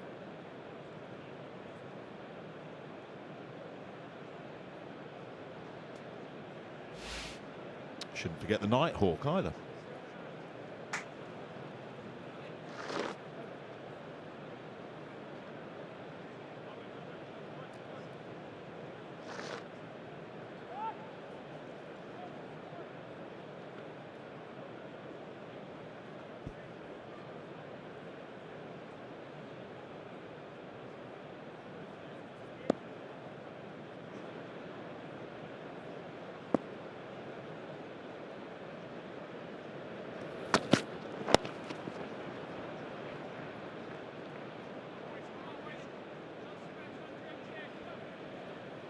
Was Lords kind to you as a batsman, as a player? It was, yeah. Absolutely love playing test matches here. Something about just the sense of occasion of the whole thing, just really very stimulating. And love the challenge of the slope and all of the other things. The concentration of keeping your balance, of making sure that the slope didn't affect your movements forward and back, was something that really seemed to concentrate my mind. So I love playing here. And strangely, in test matches, had no fun whatsoever playing at the Oval. Didn't get the juices flowing? Don't know, maybe it was too familiar, I don't know. It's a good pitch back in the day. Right on.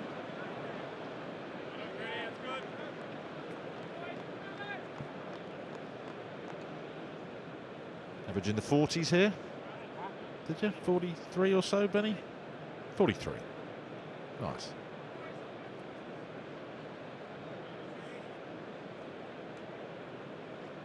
Of course, the honours board and cricketing immortality, something that gets the juices flowing a bit.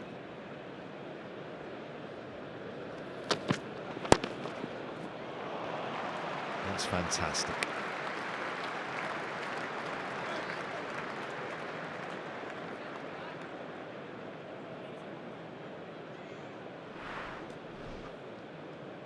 Short arm jab. Much wrong with the delivery, barring a lack of pace, really. Duckett just shoveling that leg side. Bowler can't quite believe it.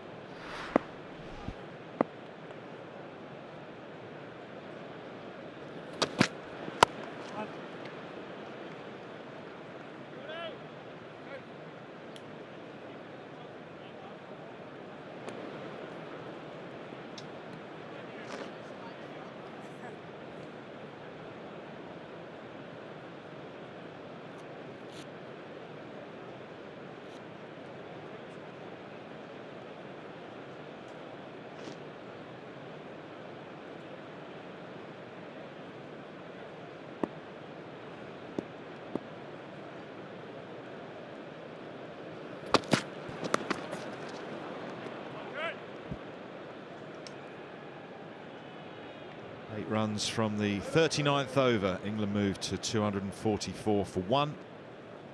The lead is 72. We're going to pause for a drink and Ireland need to regroup.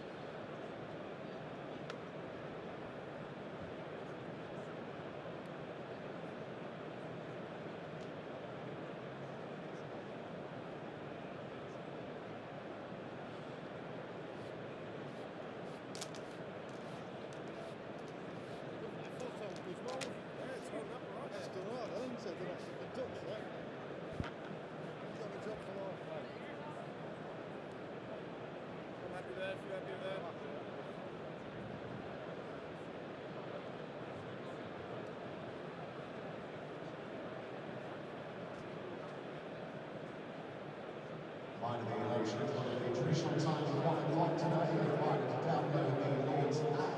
You variety of features including way to eat and drink, plus match day alerts, ensuring you don't miss your visit to Lord's, like a more search Lord's on the App Store or Google Play.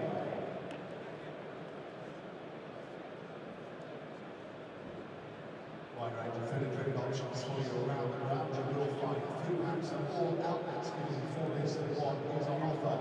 Around the ground, just a reminder that we are trying to reduce plastic waste to drinks provided in reusable cups for a £1 deposit. Please return your cups to the bar with the redemption is provided. Not from the general waste or recycling.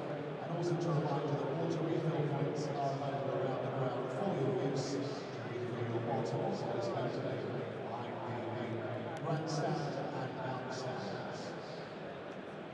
Blue sky at Lord's. The clouds have cleared quicker today and the sun shines down on England's batters, with Ben Duckett scoring his 2nd Test 100, his first in England. It's his first Test innings in England and he's played quite beautifully. England lead by 72. He scored around about 7 runs per over in the first hour, and a lot of it off the bat of Ben Duckett. This was last night, where he was very strong on anything short and wide. That's his area where he loves. Most left-handers like to open up that offside, but he's hit well down the ground as well.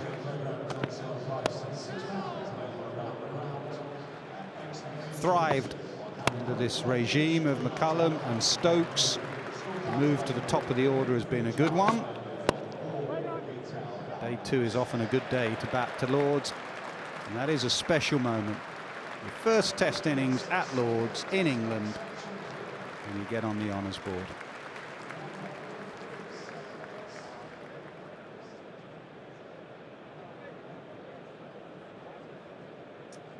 There you can see all those boundaries between a wide third man and extra cover. Stays slightly leg side of it and targets that area. 22% and 19%. Nice all round the ground, which also tends to suggest that Ireland haven't bowled particularly well. That wagon wheel tells you that they bowl both sides of the wicket and both lengths. Good morning, Owen Morgan. What have you made of Duckett, not only in this innings, but generally when you've seen him over the years? Did you think he could bat like this? Morning, Nas. Morning, everyone. He's been exceptional. Like you mentioned, thrived under this new leadership. Many of the other young players, has freed them up to express the talent that is available. He's been exceptional. Over the years, certainly he's been a heavy run getter, hence his inclusion in the previous test regime. Exposure, the white ball international team as well. He certainly has talent and is coming to the best years of his game as well. Time for a bit of spin, and we haven't seen Andy McBride yet, either today or in the innings. Off spinner. Slip and a short mid-wicket. And a mid-on that's hovering. He's not long on and on the boundary, but he's not up on the single. Just at the bottom right of shot there.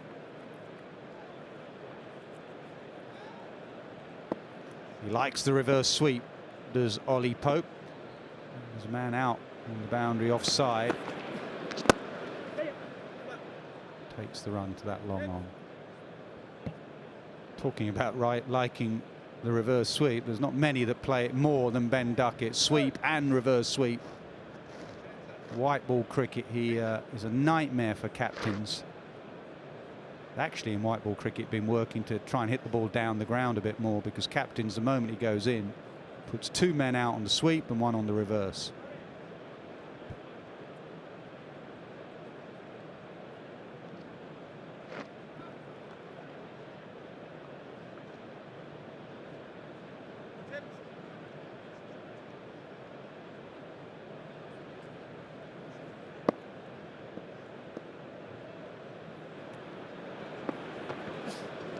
Good tips.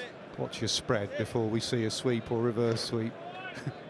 Very, very low. I think it's coming. And I think it's been a reason Andrew Balbirnie has been reluctant to bring McBride into the attack. Good tips. First hour hasn't gone Ireland's way at all, conceding over 90 runs in just 14 overs.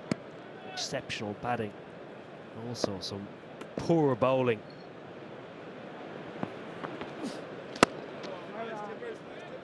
And just when you think things can't get worse as a captain, if Duckett continues to play all around the ground like he normally does against spin, his day could get a lot worse.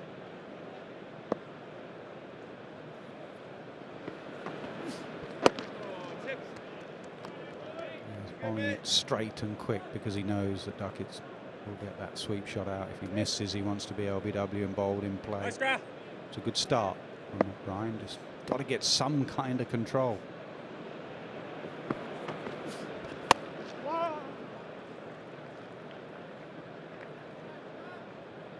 .246 for 1.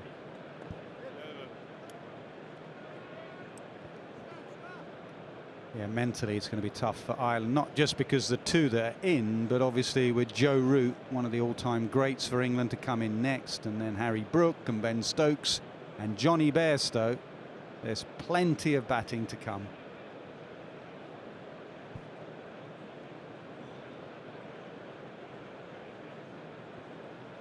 It's certainly been a challenging time for Irish cricket in the field. Recent series against Sri Lanka, conceding over 4.5 runs and over in both test matches. This is no different. Something we've seen very, very regularly from the England batters. Looking to put opposition bowlers under pressure at every opportunity, regardless of the quality of the bowling.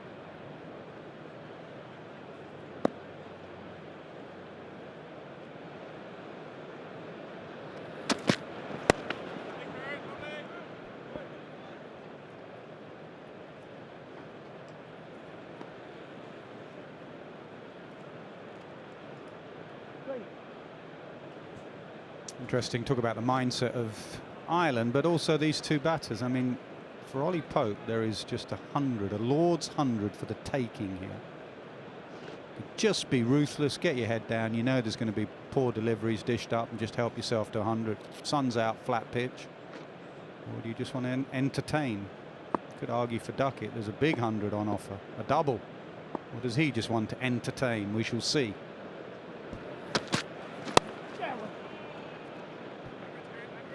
Yeah, and I think there's been a fine balance between entertaining, contributing, or having an impact in the game. What McCullum and Stokes have asked of their batters is never to compromise that mantra, and you will find a balance over periods of time in implementing that mantra. It's been unwavering. It's very calm at the moment. Almost a Noel Gallagher, a Liam Gallagher look today. The England Test captain. Yeah. I think once that selflessness isn't compromised, they will continue to get that backing in the changing room. Key, I think, to England's batting at the moment.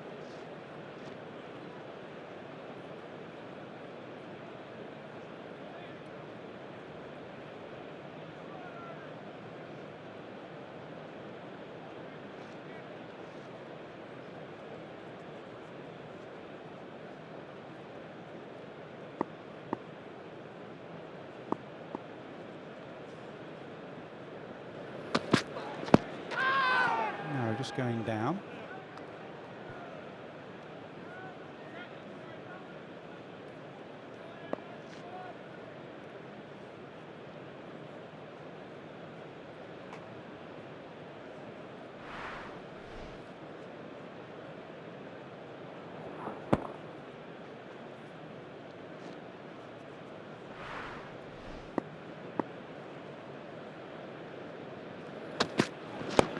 Yeah.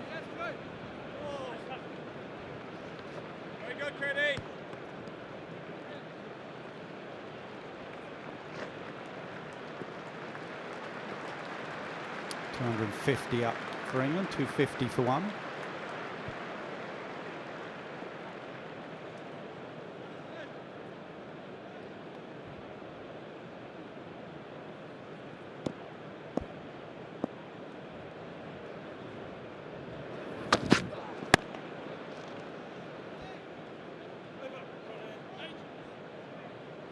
.250 for one.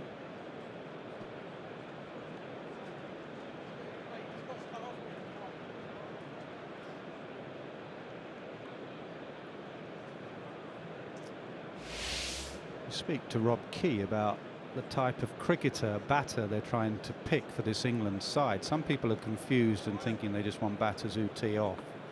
What Key and McCullum and Stokes want are batters who can absorb pressure but also put pressure onto the bowlers, back onto the bowlers. And you look at that lineup and most of them can do that batting wise.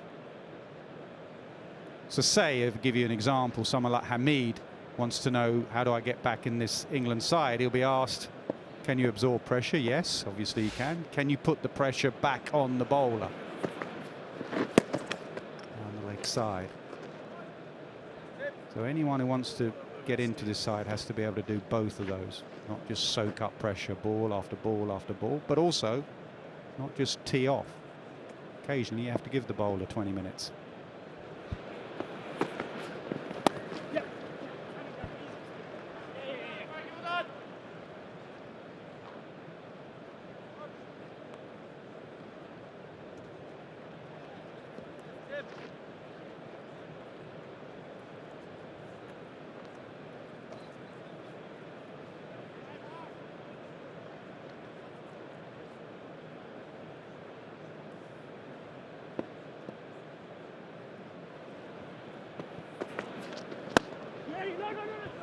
Very good, PJ. Yeah, and you'd say at the moment, Nas, it's a very difficult side to break into as a batter due to backing and selection. Get it, Matty.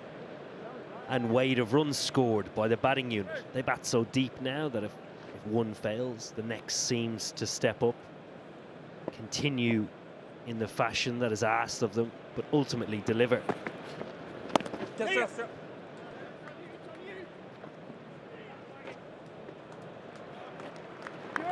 Oh.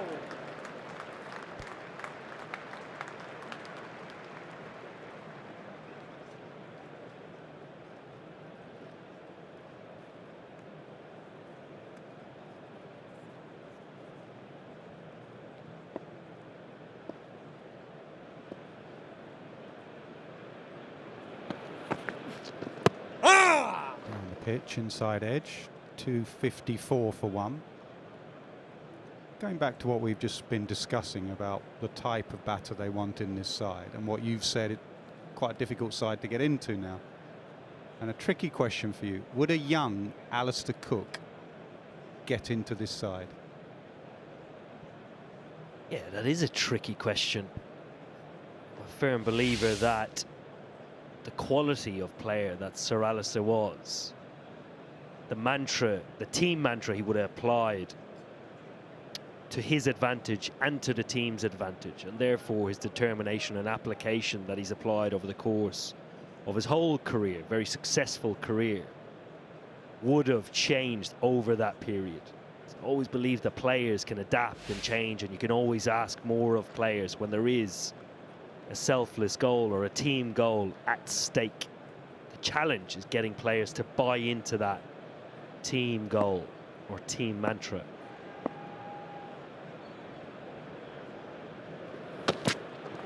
But you understand my point, really? I mean, you know, they want attacking, go at the bowlers, put them under pressure. Is there no room in this side? I'll give you another name, Jonathan Trott. Just grind out 150. The currency is still runs. Absolutely. Well, that man wants runs at pace. And if you can manage to do that, he will back you. Finds the gap, which is difficult because there are 4 men there on the offside. And when you're 116 not out, you don't miss out. Moves to 120. He's played magnificently well today. Plays it so late. A little bit more wrist in this cover drive, just to manipulate the ball through the gap and beat that man, that catcher. That short extra cover.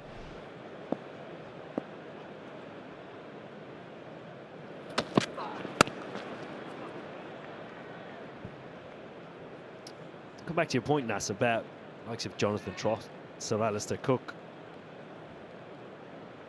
That was the mantra in which a very successful England Test team used for a long period of time. As the 150 partnership comes up of just 157 balls. Remarkable stuff. But a lot of batters back then would follow that method because it was successful, and it would get you to where you wanted to be.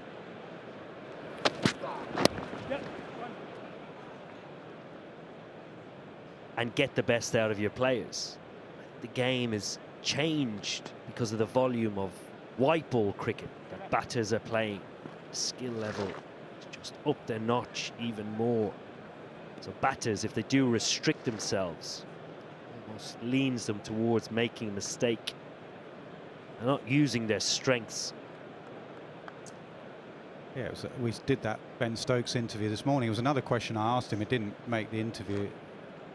I said, if you'd have a young Cook, a young Trott, a young Atherton, would you be interested in this side? And he said no, they'd have to wait to another regime, which is fair enough with Ath, to be honest, you know.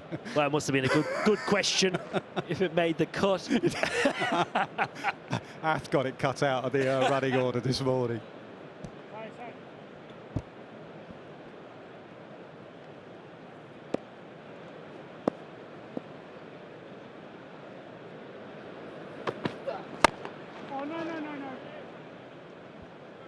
I also think, you rewind the clock to this time last year, Harry Brook banging out county runs and did so throughout the whole of the English summer. And under a different regime, would have had a lot more opportunity last summer because of the backing and selection, the trust built behind that. He had to wait his chance.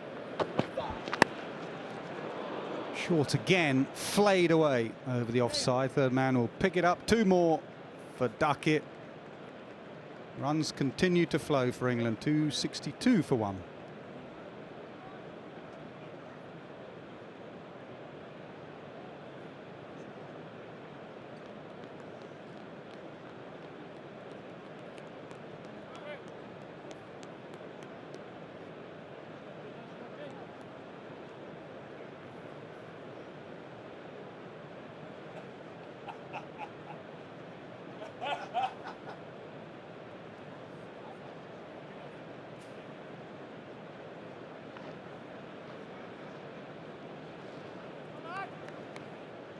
Partnership of 153.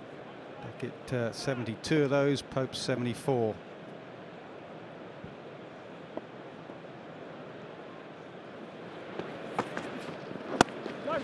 Easy, jobber, easy, yeah. Move your feet.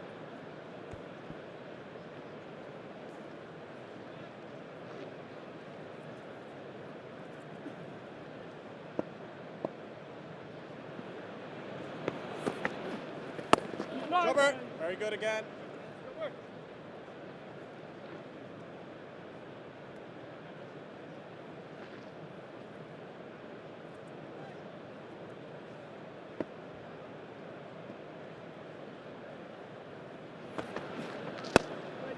Good tips.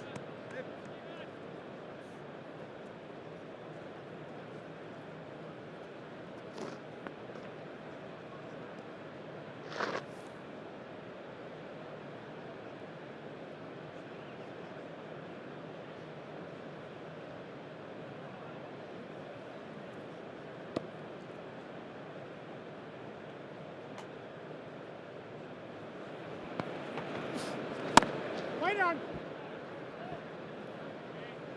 Good ski, good ski.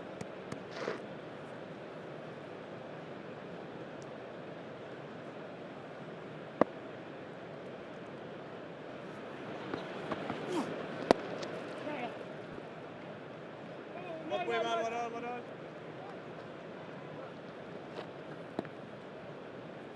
All right, go. All right.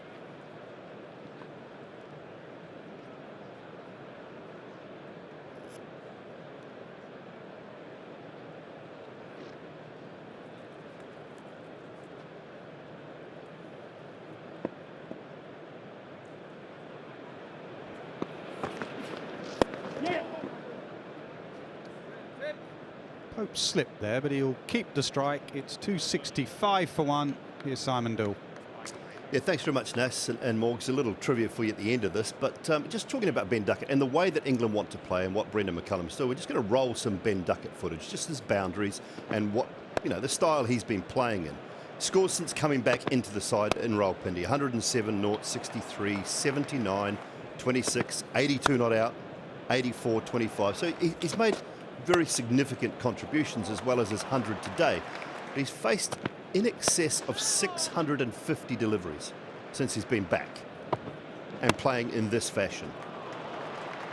How many of those deliveries, in excess of 650, has he actually left and let go through to the keeper? That's the question I want to ask, because the way he's played is kind of dictate the team mantra and how they want him to play. What are you thinking?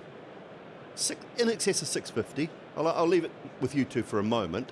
How many has he left and genuinely let go through to the keeper?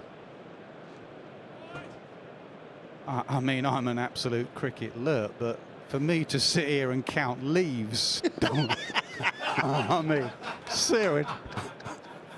Please leave one, Popey. No.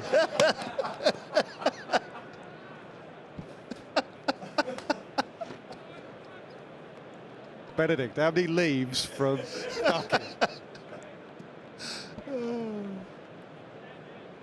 Might be able to give you the winner in tomorrow's derby. Certainly not Ben Duckett leaves. It's got to be less than definitely less than 10%. Likes playing shots. So that's down to 65.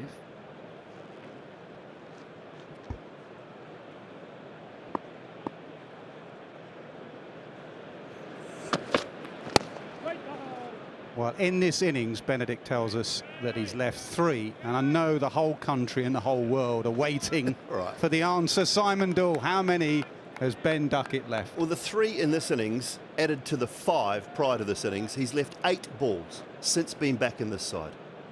8 balls. That is exactly how they want him to play. Incredible. And just to round off your great third man piece, have you got those 8 leaves for us? I'm building them at the moment. They're on their way. It'll be obviously riveting television when we show those 8 leaves. But building at the moment for you, Naz. Thanks, Dooley.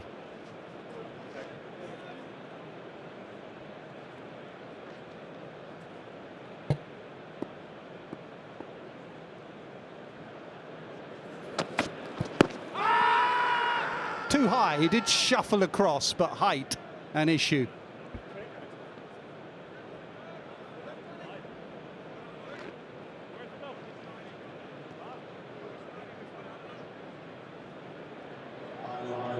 They're going to have a look.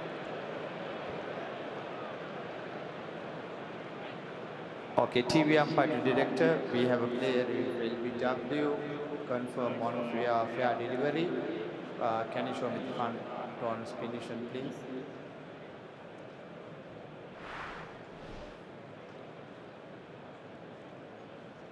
Spin mission is coming up. Can you rock and roll, please? Would like to see the ultra edge.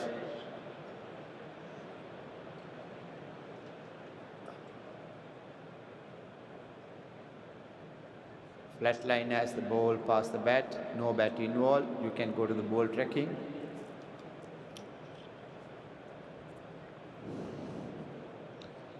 Waiting for the ball tracking, gents. Impact in line, wickets missing, Paul. Wickets missing. You can stay with your on-field decision. You're on the screen, make your signal now. Yeah, height always an issue, but it wasn't as high as it looked first up. And he's not a tall man, Ollie Pope, but tall enough. And remember, because the on-field umpire's decision was not out, it couldn't just be trimming the bails. It needed to be absolutely thudding into middle stump. So they lose a review there, Ireland.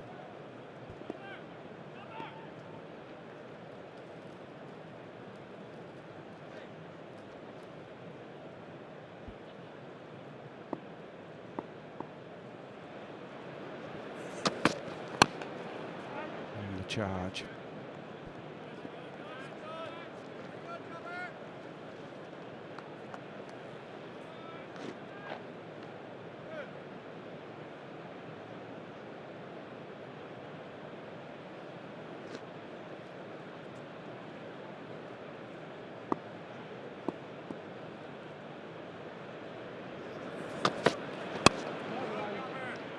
It was a good over. You need more of those, Ireland. 265 for 1.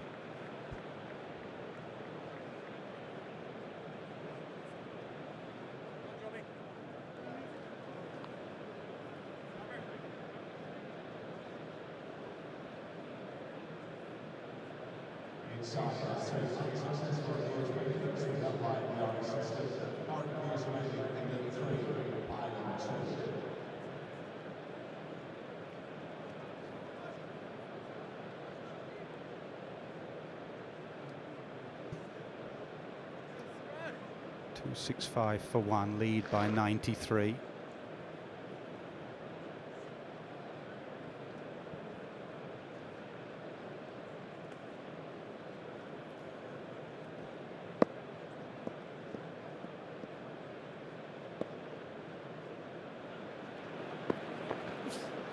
Oh! So you played 16 test matches, continuing our type of batter and era. But you played in an era of Strauss and Cook and Trott and Bell. Did you feel like you had to bat like a test match player? And hence, would you have loved to have played in this era and just went out and played like Owen Morgan, white ball player.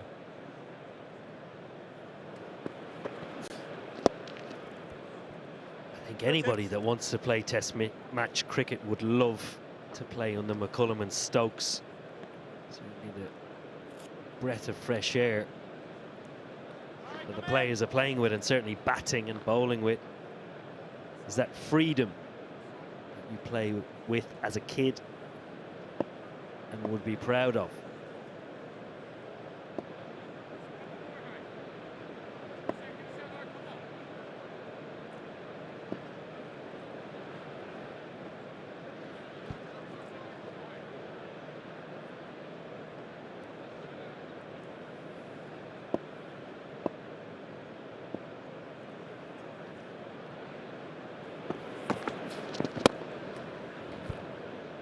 So to answer your question, yes, a resounding yes.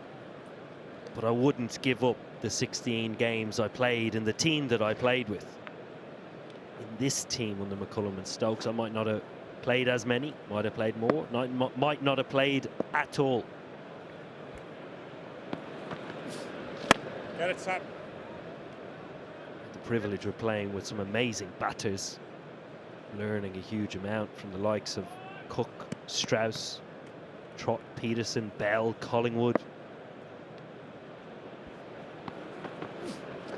That was a serious lineup. Took England to #1 in the world in the Test rankings. The lineup that was, looking back.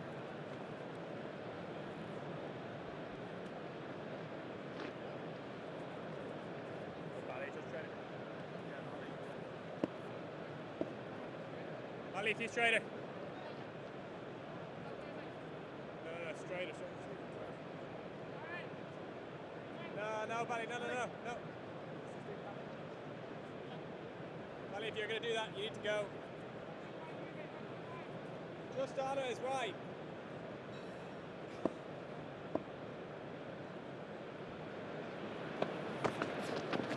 The pitch maybe saw him coming there. Keeper was shuffling down the leg side. 269 for 1.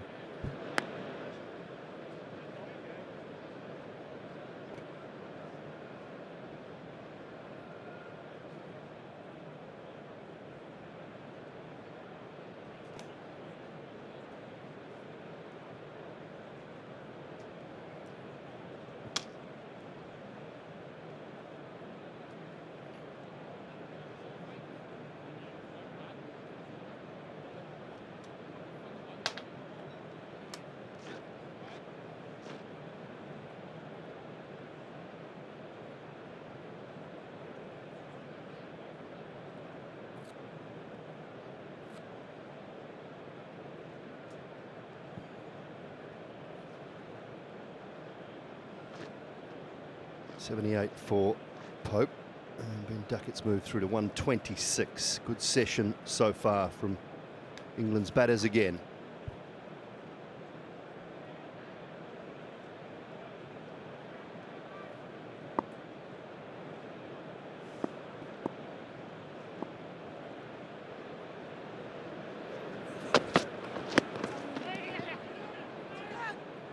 Thigh pad, I think. In between the wickets been good as well. Sangakkara alongside, and tough work for Ireland at the moment. England just in complete control. Yeah, it hasn't got any better, has it? These two batters have been in complete control. Pope has been brilliant from the time he started. Duckett, a brilliant 100. Interesting, isn't it? 8 leaves. Dooley? Nasser didn't like it.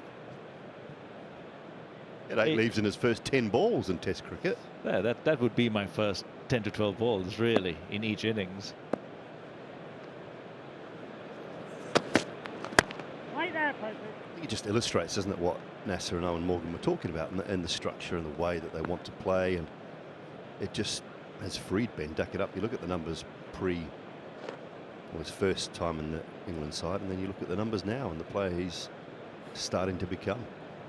I remember watching him against spin. He had quite a strange technique with his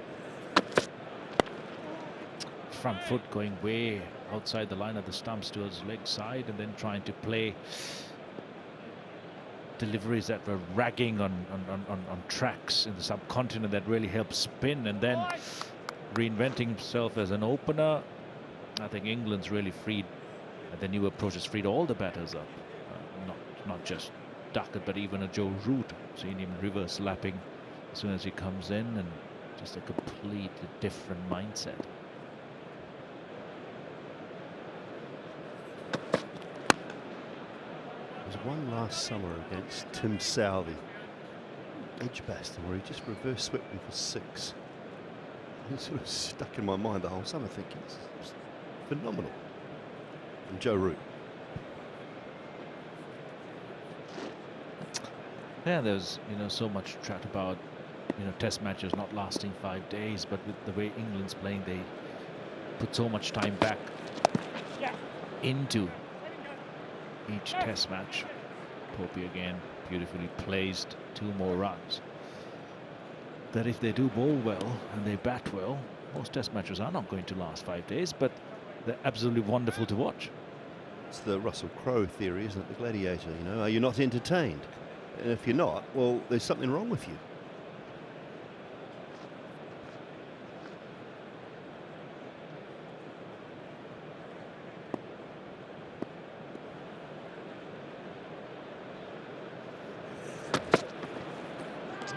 Advancing, but goes short.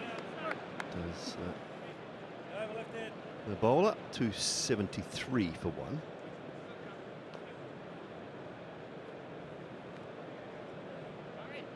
Certainly putting in a good shift for on hand.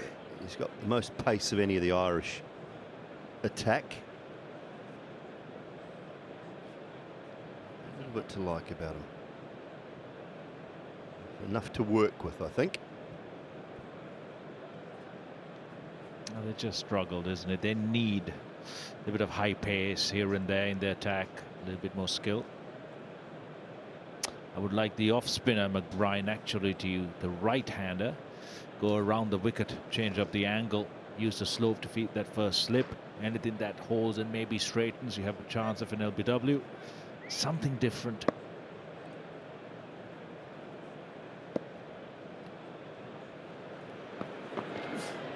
All right.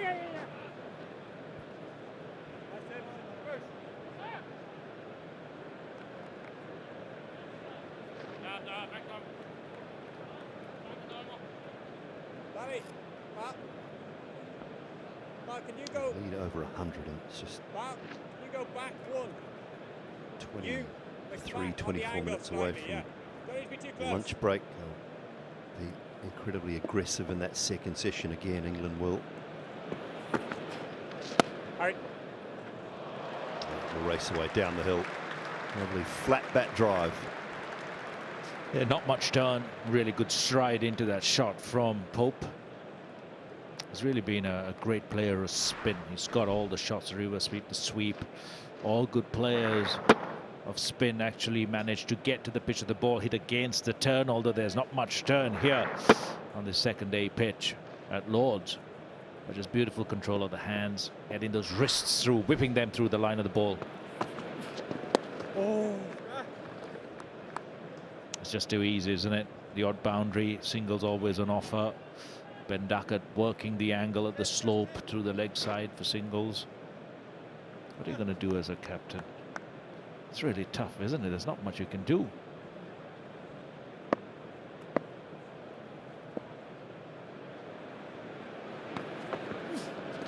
Good tips. Yeah, I'm guessing keeping the team motivated somehow, finding a way, cutting down one side of the ground, thinking almost in a short.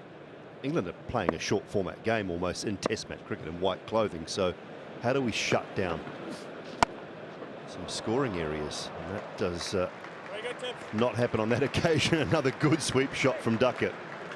Yeah, the problem with trying to shut down one side is the fact that the batters now play the reverse sweep as well. So it's extremely difficult for bowlers to be able to really ask batters to only access one side of the ground. Again, Duckett, really good stride, head right in front of that pad. High back lift, flat bats it through the line of the ball, stretch of the arms. Just a textbook sweep shot.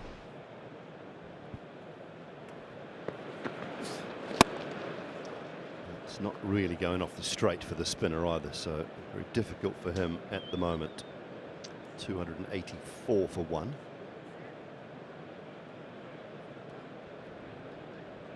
What have you liked about Duckett? I mean, I've watched him, his compactness, the economy of movement, control of hands, but he's really looked the part, hasn't he? Yeah, the feet movement I think has been a good thing. He doesn't get big strides, but he just gets himself in a great position, I think, doesn't he? From a left-handed point of view, you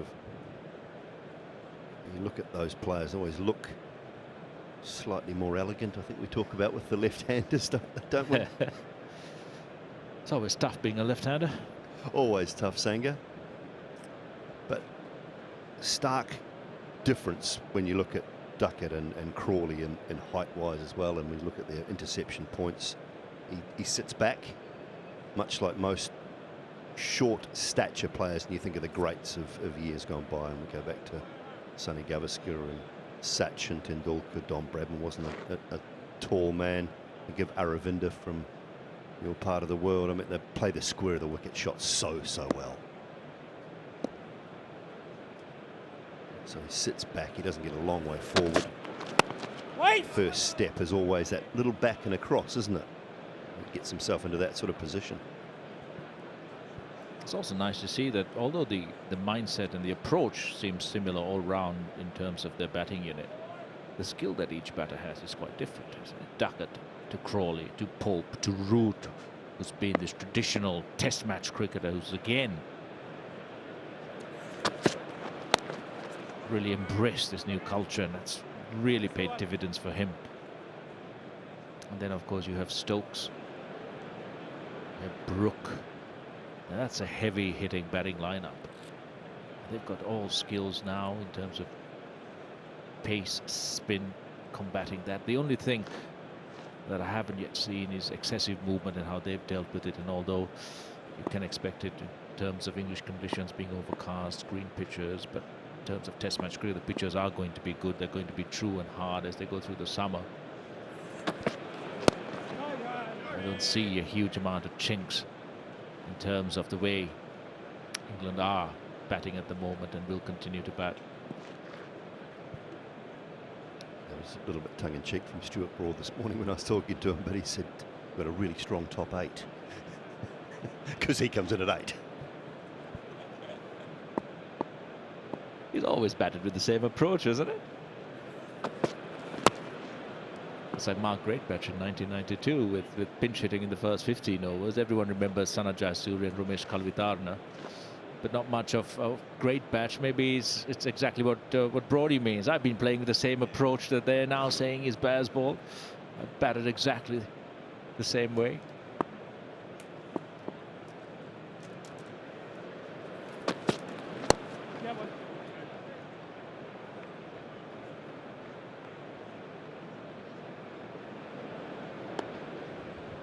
Yeah, I heard you talking earlier or even yesterday about Ireland's approach and you know, the way getting an identity, I think, and it's one of the keys to Irish cricket. Just 7 test matches, which is nowhere near enough if you're going to be a test nation.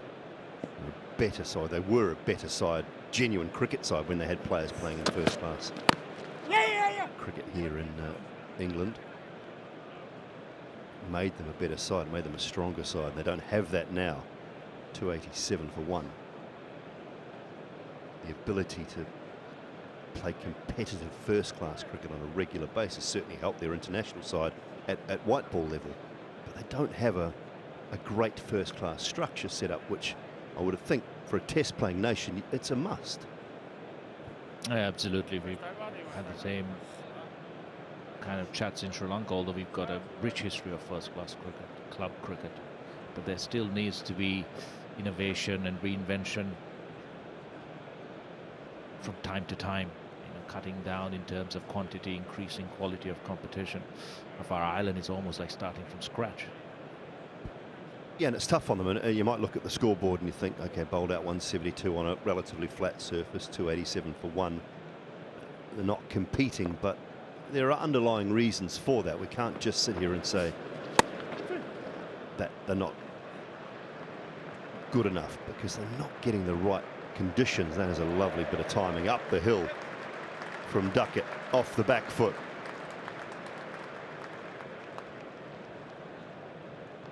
Great placement as well. He's got very fast hands. And also they don't play enough Test cricket either, so it's a double whammy for Ireland in terms of first class and Test cricket. On the rare occasions they do play, to step up against such a good side is asking a lot and perhaps a bit too much. And as we all know, Sanga, this is the hardest form of the game. The shorter the format, the more opportunity you have to compete with top-tier nations. The longer the format, the more you will be exposed if you're not up to scratch. But all in all, it's great in terms of the pride Ireland takes in coming over here and playing in this Test match, or in any Test match really. They love the format. The players are enthused. They don't make any excuses. They want to come here and prove that they're good enough. And a lot of their batters definitely are. But just need that exposure, constant, continuous, high-class cricket for them to keep improving. There's a lot there for them to work with. Just need to perhaps look at finding a couple of bowlers with extra pace. I know Josh Little was in their plans, unfortunately. Not in the short or medium term, but those are conversations that they could have and really bring the best that Ireland has to offer in terms of cricketers into the fold.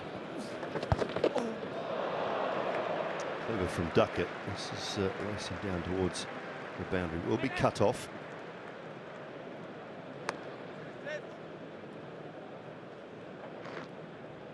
Yeah, first and foremost, you have to want to play, and if he's not in that position where Josh Little wants to play Test match cricket, then that's his call as well. There are many competitions around the world that want him in their side now. It's a drag down delivery. It's down the hill for 4 more.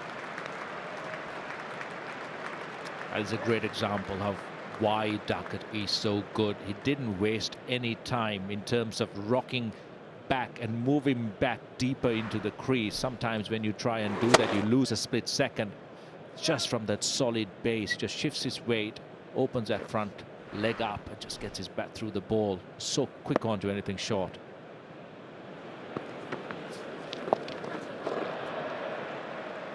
He's back that little paddle sweep again. Moves through to 148. It is the 300 up, 301 for 1.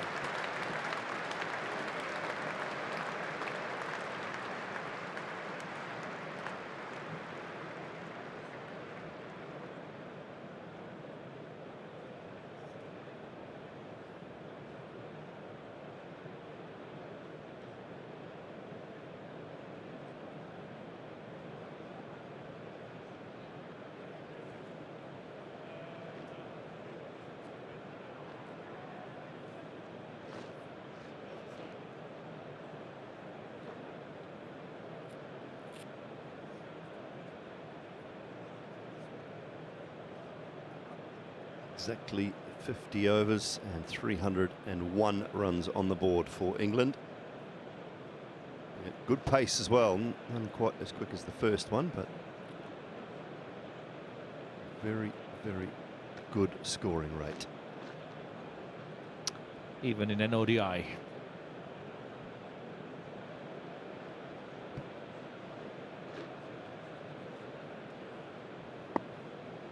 Short to catching mid-on for fee on hand. Just stick away there. What would you be doing as a fast bowler if you're watching England play over the last year and really thinking about how to break through with the new ball, how to set the batters up? You talked about bowling to the batter's strength. Oh, that's a great shot again. He had a look at the first one, and as he always does, a little skip down the track to make a good length ball into a half volley. And great control as well. Doesn't try to hit it too hard, doesn't try to hit it in the air, just punches it. So what you sometimes perceive as a risky stroke, he minimises that risk by just being in such good position and control. What would you be doing? What would the Australians be doing?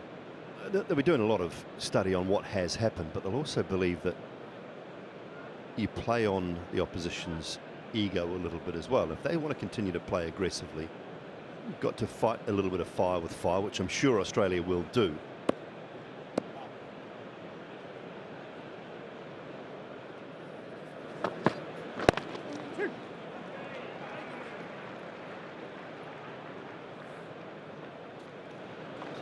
I think that Australia will certainly be doing that, Sanger. They'll fight fire with fire. They'll come hard at England and look to set them on the back foot early. It could make for some very exciting cricket, but there's no alternative to good hard line and length in Test match cricket. I still believe that if you whack away at a decent pace, and Australia have that in spades, on a good hard length, the ball just doing enough, you'll have that success. And it'll be the biggest test for England, but they've passed every test so far as well. Well, they'll also be looking to try and break through that opening partnership as quickly as possible. The way they play, England will definitely offer chances, and they've got the pace and the variety in their lineup to be able to really change things up. They can go short, they can reverse the ball if there's anything on offer, swing with the new ball. They're always great believers in hard line and length. 150 for Ben Duckett. That's just a tick better than a runner ball now. He has been superb. Well, along with the fact that he's left only 8 balls, Dooley, he's just broken Donald Bradman's record for the fastest 150 at Lords. Donald Bradman did it in 1930 of 166 deliveries, and Ben Duckett here in 2023 does it in 150. Not often the great Don Bradman's name gets taken from record books. Oh, 4 more. Pierce the gap.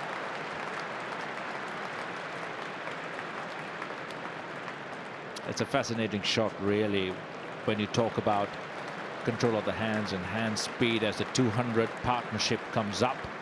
203 from 208 balls. Let's forget the high elbow. Just get on that back foot and slap your hands through the ball. That breaking of the back wrist, the bending of the back foot to get as close and low as possible to the ball. Was it Gordon Greenidge who used to say that you never cover drive off the front foot, you always do it off the back foot? It's similar in terms of how he doesn't really step into the ball. Duckett is just in so much control and in such good form.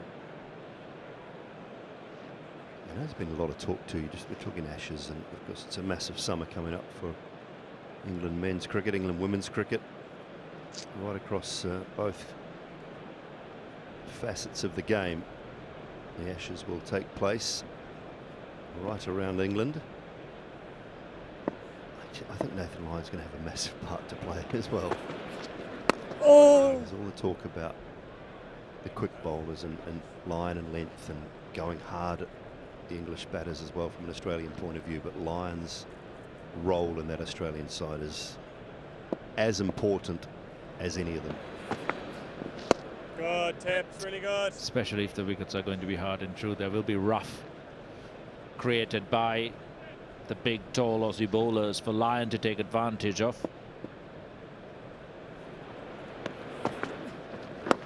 But spin always plays a huge part. In terms of Australia, how they deal with Jack Leach being introduced early, how they actually take him on and actually try and take him out of the game. Would put a lot of pressure on Ben Stokes as well in terms of his bowling load and how much bowling he has to do to support the rest of his bowling stock. It'll be a fantastic Ashes chat at lunchtime as well. Ian Ward will be with 2 Ashes skippers, part of our commentary crew, Nasser Hussain, Michael Atherton. Good tips. Build up to the Ashes and a good chat at lunchtime, so make sure you stay with us through the break.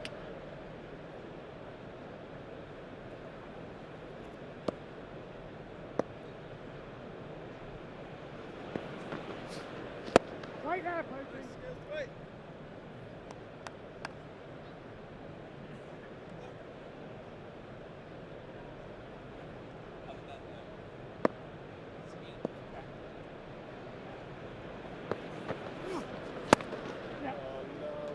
back foot again, races away up the hill. Chase. Oh, brilliant work. Is that fee on hand? It is excellent work from the big fast bowler.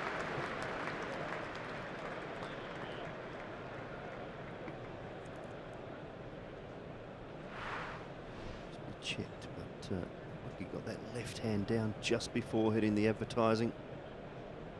Is it back? Well done. 315 for 1.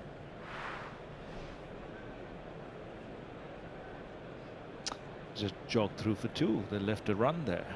Can't be too tired, can they? We're dealing in boundaries.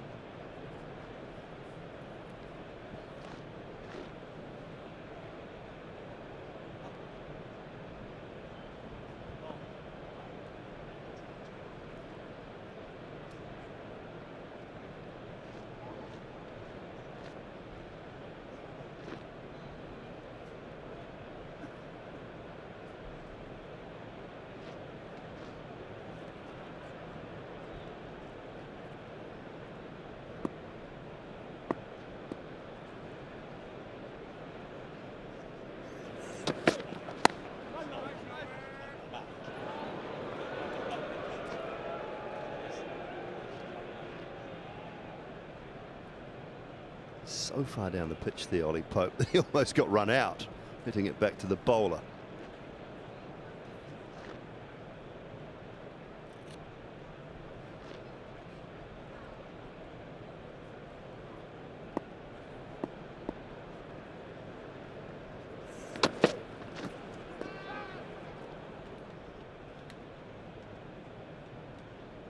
Touch the thigh pad or not on that?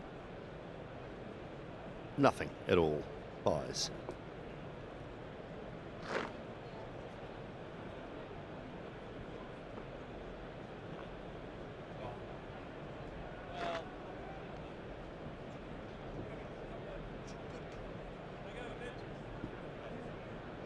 Get one more in after this from the spinner before the luncheon interval.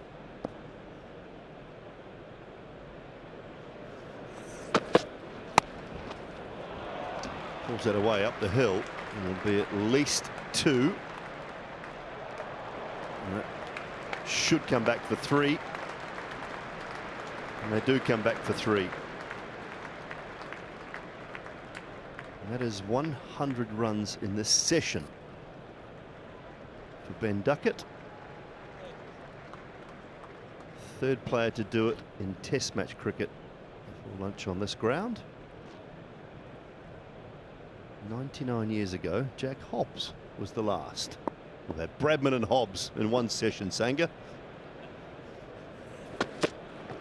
Yeah.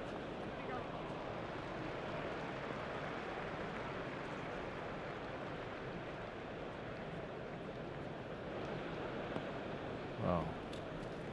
A few of the many records, I think, that'll tumble the way England's playing in terms of batting tempo and speed.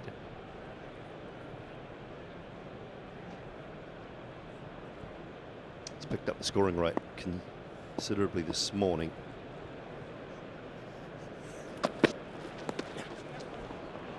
It's gone fine. It will be cut off. And, Pope will come back for 2.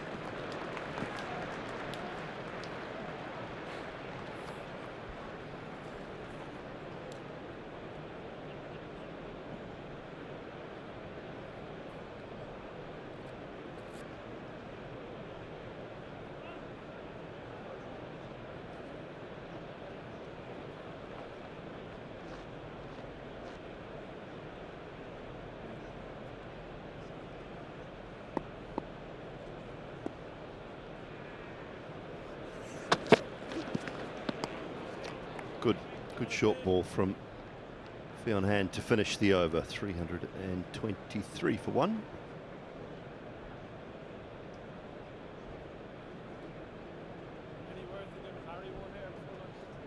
Threw one more over of off spin before lunch. A chance for Pope to get 100 as well. It's been a brilliant partnership for England. The dressing room couldn't have asked for anything more.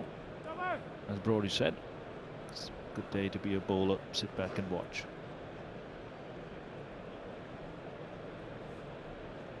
There's no better day from a bowling point of view to turn up to a ground when you're none or one down, having bowled the opposition out the day before. You just feet up, coffee. You don't even want to look anywhere near your bowling boots. You want to keep that bucket hat on all day.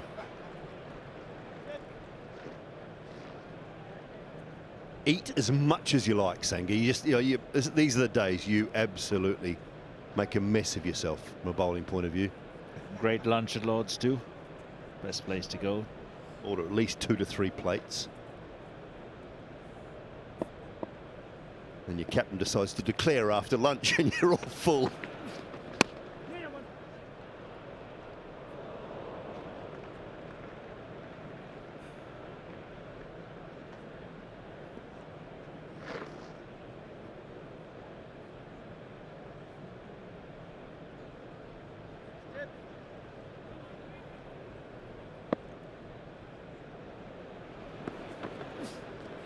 Belly, belly.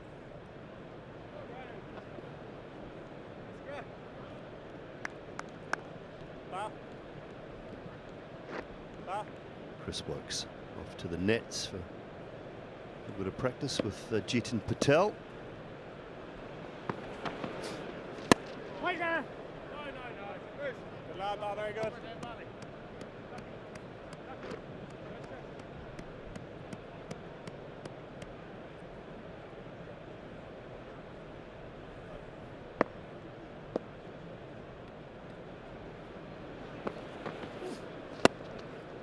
Good tips.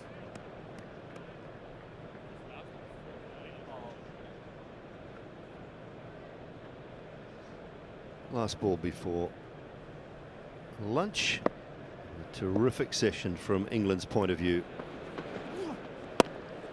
Defended. And Ben Duckett will wander away to lunch very, very happy with his performance. 161 not out. A little bit more tense maybe for Ollie Pope. It is 97 not out at lunch on day 2. Yeah, England could have asked for anything more. They seem absolutely motivated, irrespective of how the game is set, completely in their favour. 40. England are 153 runs ahead. They've barely broken sweat in doing so. Ben Duckett has gone to his first century in England. 161 from 160 deliveries for the punchy left-hander. Oliver Pope is 3 runs shy of a third Test match 100 himself. Partnership is 216. Ireland have, well, they've toiled without much in the way of success in terms of wickets and in terms of keeping the run rate down. England rattling along at 6 and over without really putting the foot to the floor. Owen Morgan, tough watching for Ireland fans out there. Yeah, it has been afternoon, butch afternoon, everyone. Really has been an uphill slog. The Ireland bowling unit, worst of the conditions yesterday when batting, and the sun has been out while bowling. Yeah.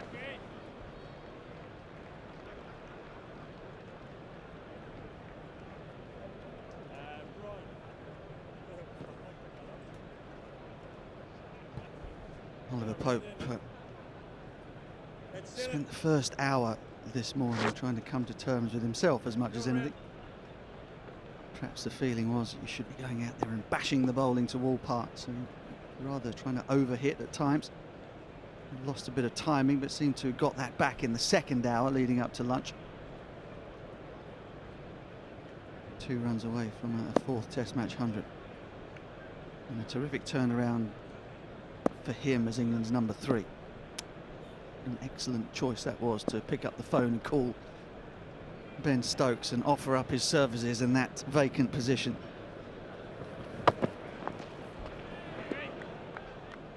Slow ball from Mark Adair.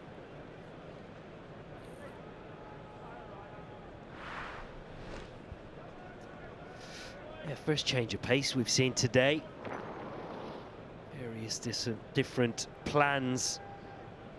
And Ireland so far, there's just been a lack of consistency, a lack of discipline, and what they're trying to achieve has been understandable. They come into this test match undercooked in many ways.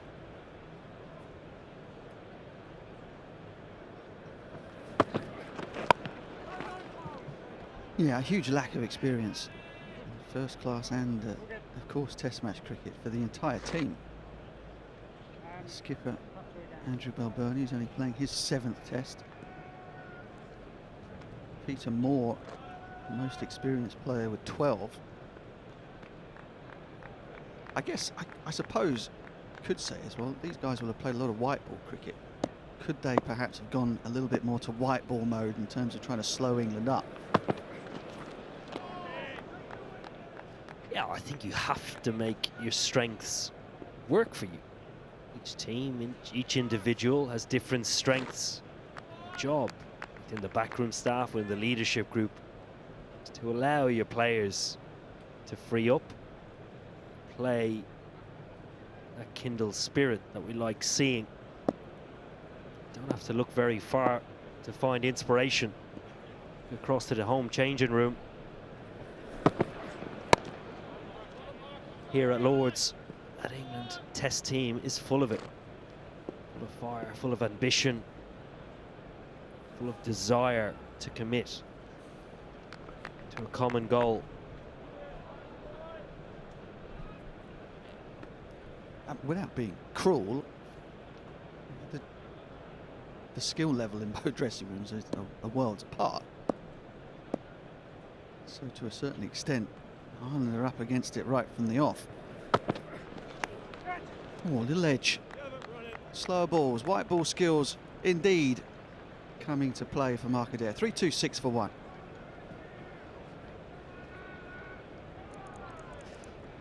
I think a little edge from Duckett here. Another slower ball from Adair. Off cutter. Just finds Duckett's glove. No pace on the delivery. So falls short of Lorcan Tucker. Come up.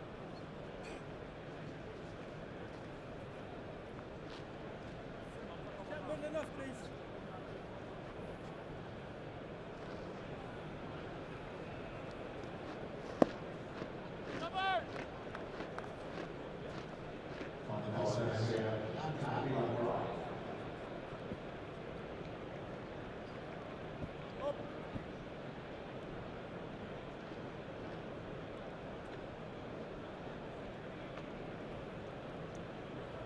Andrew McBride held the line for a little while pre-lunch until Duckett got after him with the sweep shot.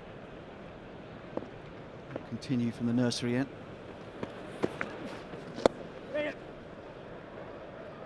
Scamper. No chance for 2. Short boundary up the hill. Settle for a single. Guess there are times if you wander off prior to lunch 2 away from the century, you might not feel too hungry, might not have much of an appetite. You think Oliver Pope was quite relaxed about it today? Yeah, I'd imagine the atmosphere in the changing room, 300 plus for the loss of 1, was very, very relaxed. Actually, I guarantee you it would be relaxed with a certain Ben Stokes, Brendan McCullum there. They would have been very excited. Another batter staring down the barrel of going on the honours board. So the field comes up. Pope 1 away from a milestone. Perhaps the spectre of a name being etched up on that board will cause him to have a brain fade and give his wicket away. Ireland in saving the single pretty much everywhere apart from mid-wicket, who's about 20 yards from the boundary.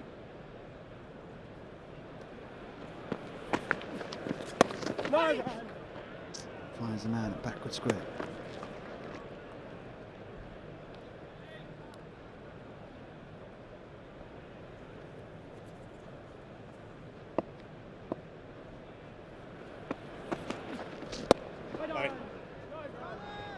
The tumbling stop, Very good, very amazing good. out. The approaching milestone can put energy into the legs of the fielding side, where it was missing before. Oh! Get it!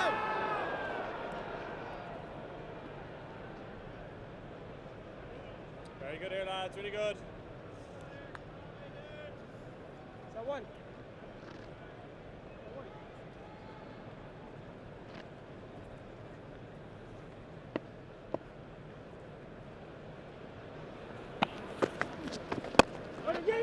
Throw, Huey.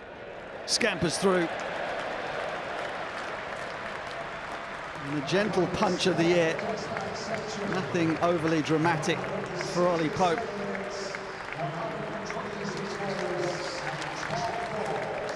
Fourth Test match 100, his third at number 3. Broad smile on his face. He might not make a more straightforward one his career. But he'll certainly be extremely happy to see his name up on that board.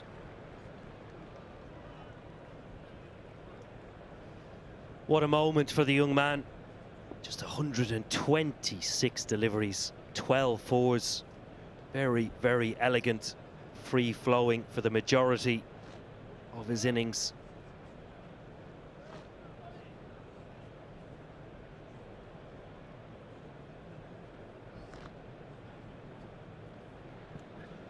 Just settle, get the heart rate back down again. Retake your guard and go again.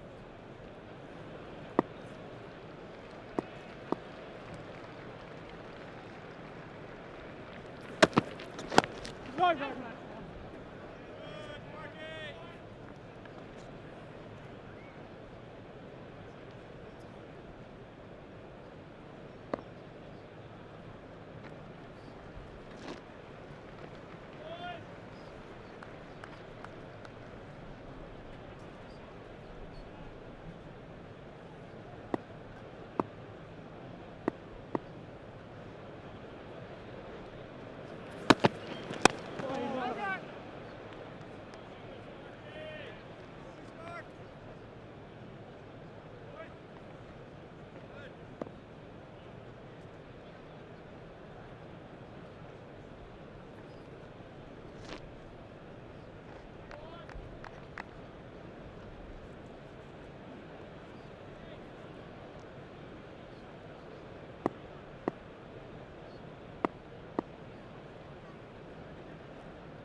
Change of pace again. A little off cutter that seems to be biting and turning.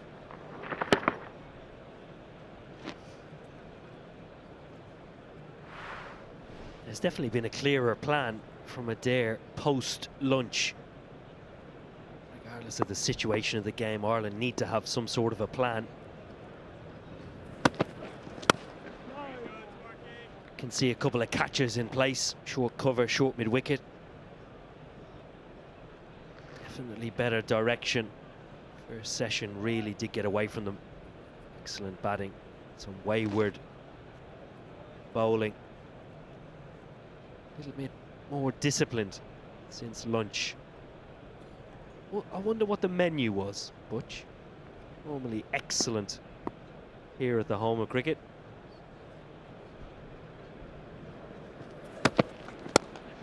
Oh, shot. That's high class from Ollie Pope.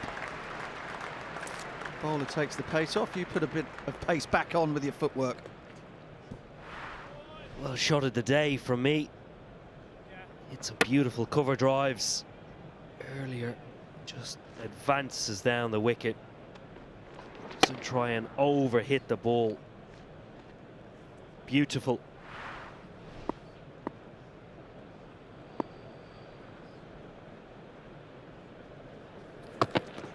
I don't think you're getting that. Pope is a long way down the pitch. Trying to advance his score, trying to advance England's cause. I don't think there's going to be a review. No, nothing doing. Another over ticked by England. A Graham Gooch for one, 3-3-3.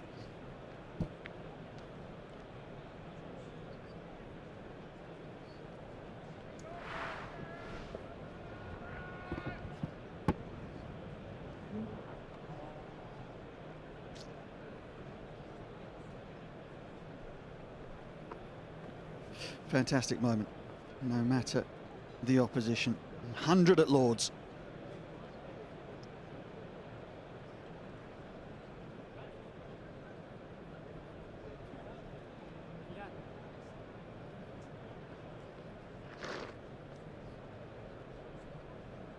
I wonder what was on the menu. Might have asked for the wine list. I think if I was the Ireland captain at this situation. Maybe tomorrow's lunch, be requesting the menu through to try and make the wine pairings appropriate. This game is fast forwarding at a pace that we have seen before. It can be cruel as well, can't it? I mean, it felt at times as though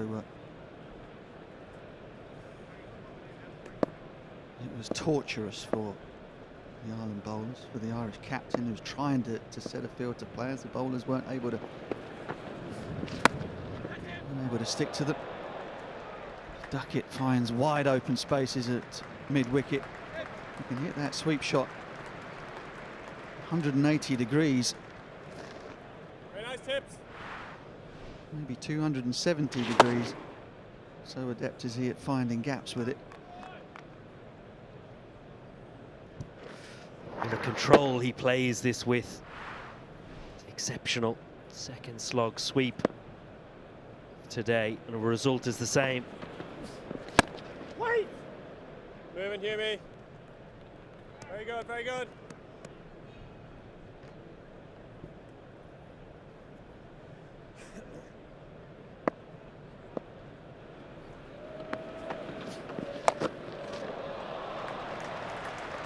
There's the other side.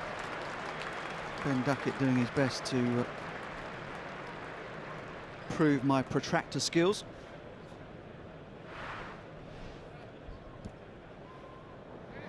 One of the best in the business at the reverse sweep.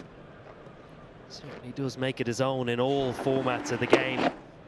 Again, played extreme control.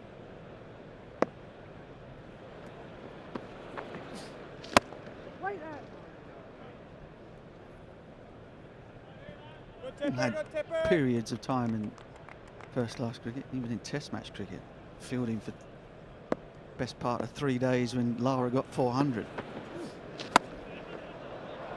Well, that is going to go all the way, I think. Yes, Ben Duckett has really tagged that. Full array of sweep shots from Duckett. Well, this over gets better and better. 3 sweep shots, 4, 4, 6 are the results. Again, watch how still he is when he makes contact. He really is enjoying himself today.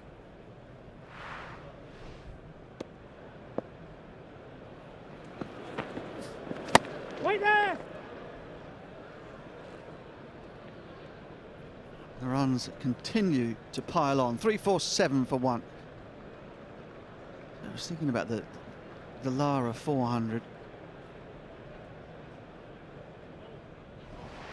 Talk about that in a minute, because here's a Pope 100.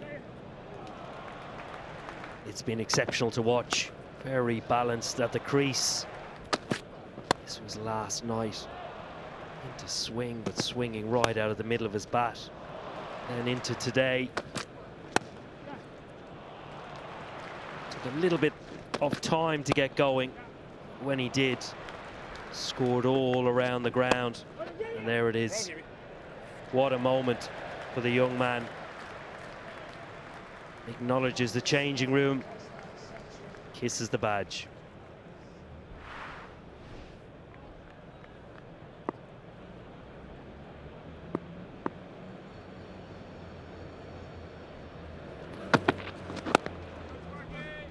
incident in the previous over. Adair perhaps thought about reviewing this against Ollie Pope. Pope came a long way down the pitch, and in the end that would have discounted any appeal because he's over 3 metres down. The ball would have gone on to hit the stumps.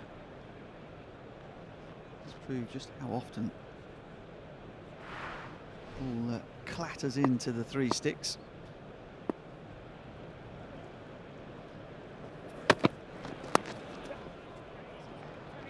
Dab down to third man from Pope, a real signature from him.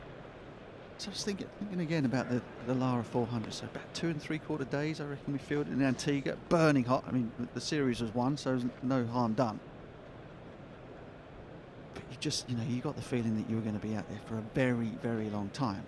Playing against this England team, however, if you're getting battered, you've kind of got the feeling that they're going to call him in at some point, but they're not going to put you through the misery of a 700 or 800.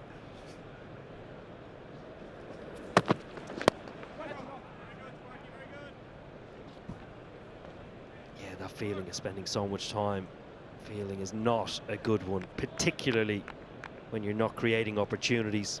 You look around at times to the opposition balcony and think, are they going to declare? How many is enough?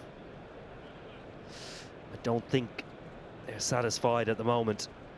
It's Marcus Trescothick under that towel. Can only see his sunglasses. He is not moving. Yep. And I guarantee you, he will have had a big lunch. Excellent work in the deep. Saving one. Fionn Hand is the man. There he is, England batting coach. He's going to be happy. Full belly. 352 for 1 on the board. Who is the chef now at Lord's? It was Nancy for all those years, wasn't it? Who is it now? I actually think it's changed again. So the name... Oh, don't tell me you don't know. I can't think of the name at the moment.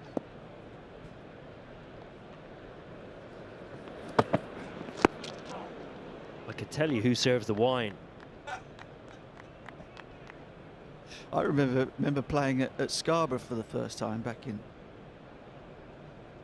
the early to mid 90s.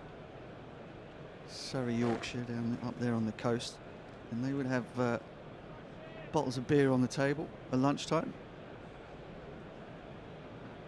Tradition.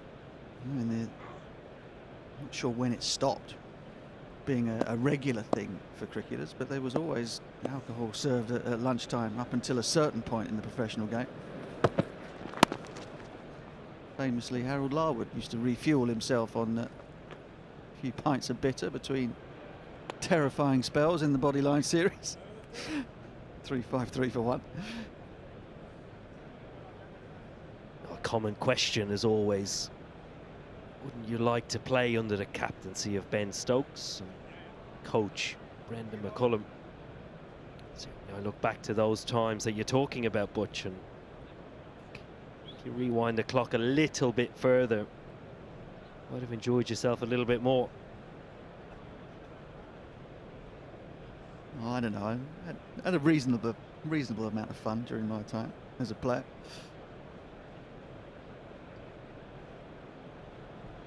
Much as Nasser Hussain tried to curb that, it wasn't always successful.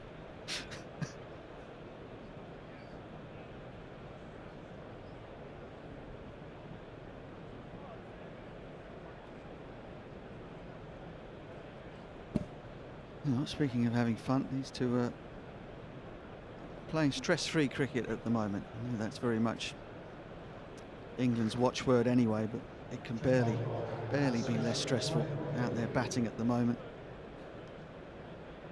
Youngsters in during half-term.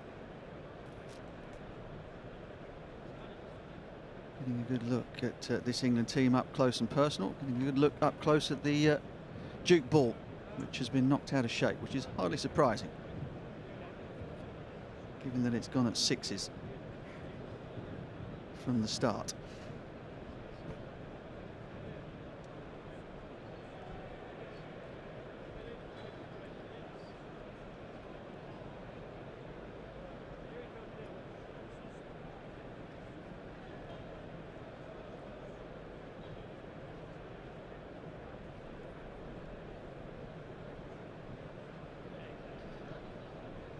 Aston Small, always with a smile and an anecdote. David Milnes, Yorkshireman, bowled with distinction for title-winning Leicestershire sides in the 90s.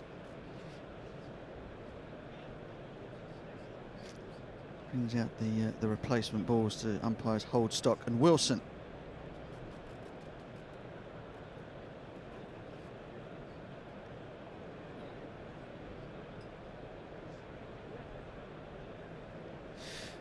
If you're the Irish team, you're thinking, get me a soft one. I don't want anything that's hard and is going to go ricocheting off the boundary board.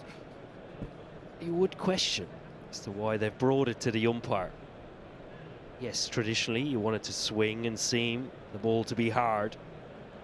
But when times are tough, you want a ball that has no air in it whatsoever. Very difficult to hit, strike. Clearly not.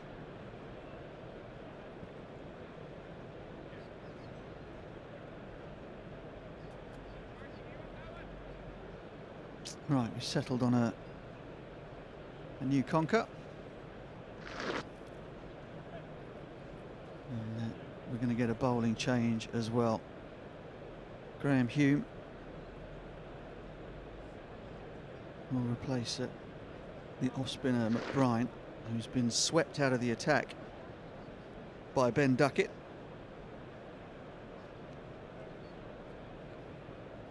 Hume, well, Bernie and the rest of the Ireland team will hope that if it is a harder ball, that it swings and nips round corners.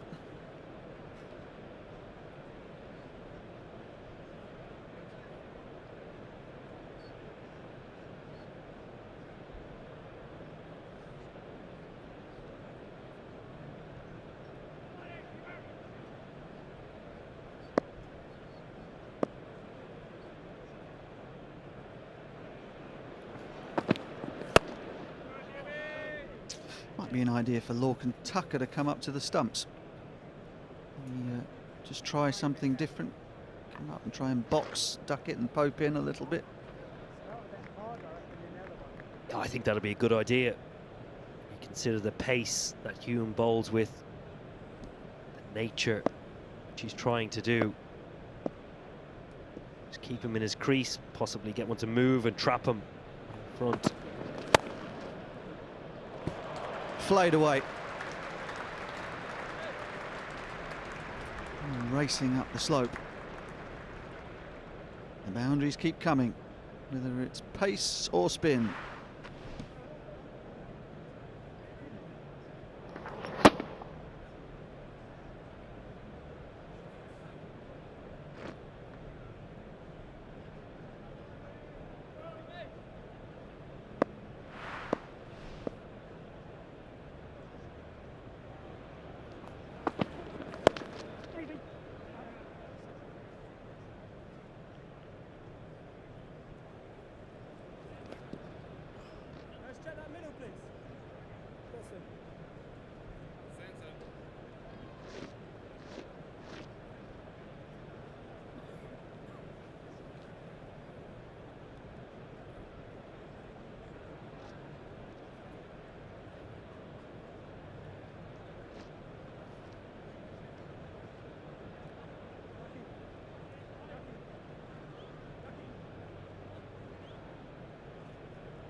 Still no third man. 250 partnership comes up. And Duckett scampers back for 3.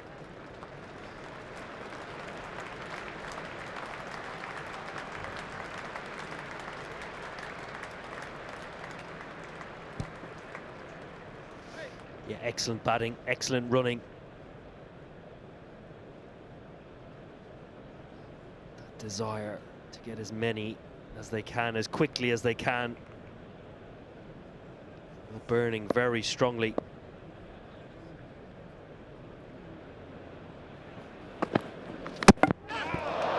knocked him over.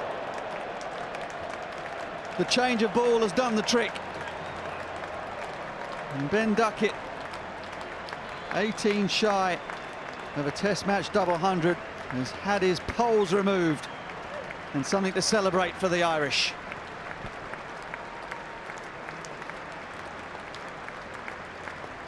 Well played, Ben Duckett. It's more width from Hume, but it's the length that does it. Back down the slope. Possible inside edge as well, so a little bit of luck, but excellent from Ben Duckett. An innings to remember for him, and a great start to the summer. He goes for 182. England 361 for 2.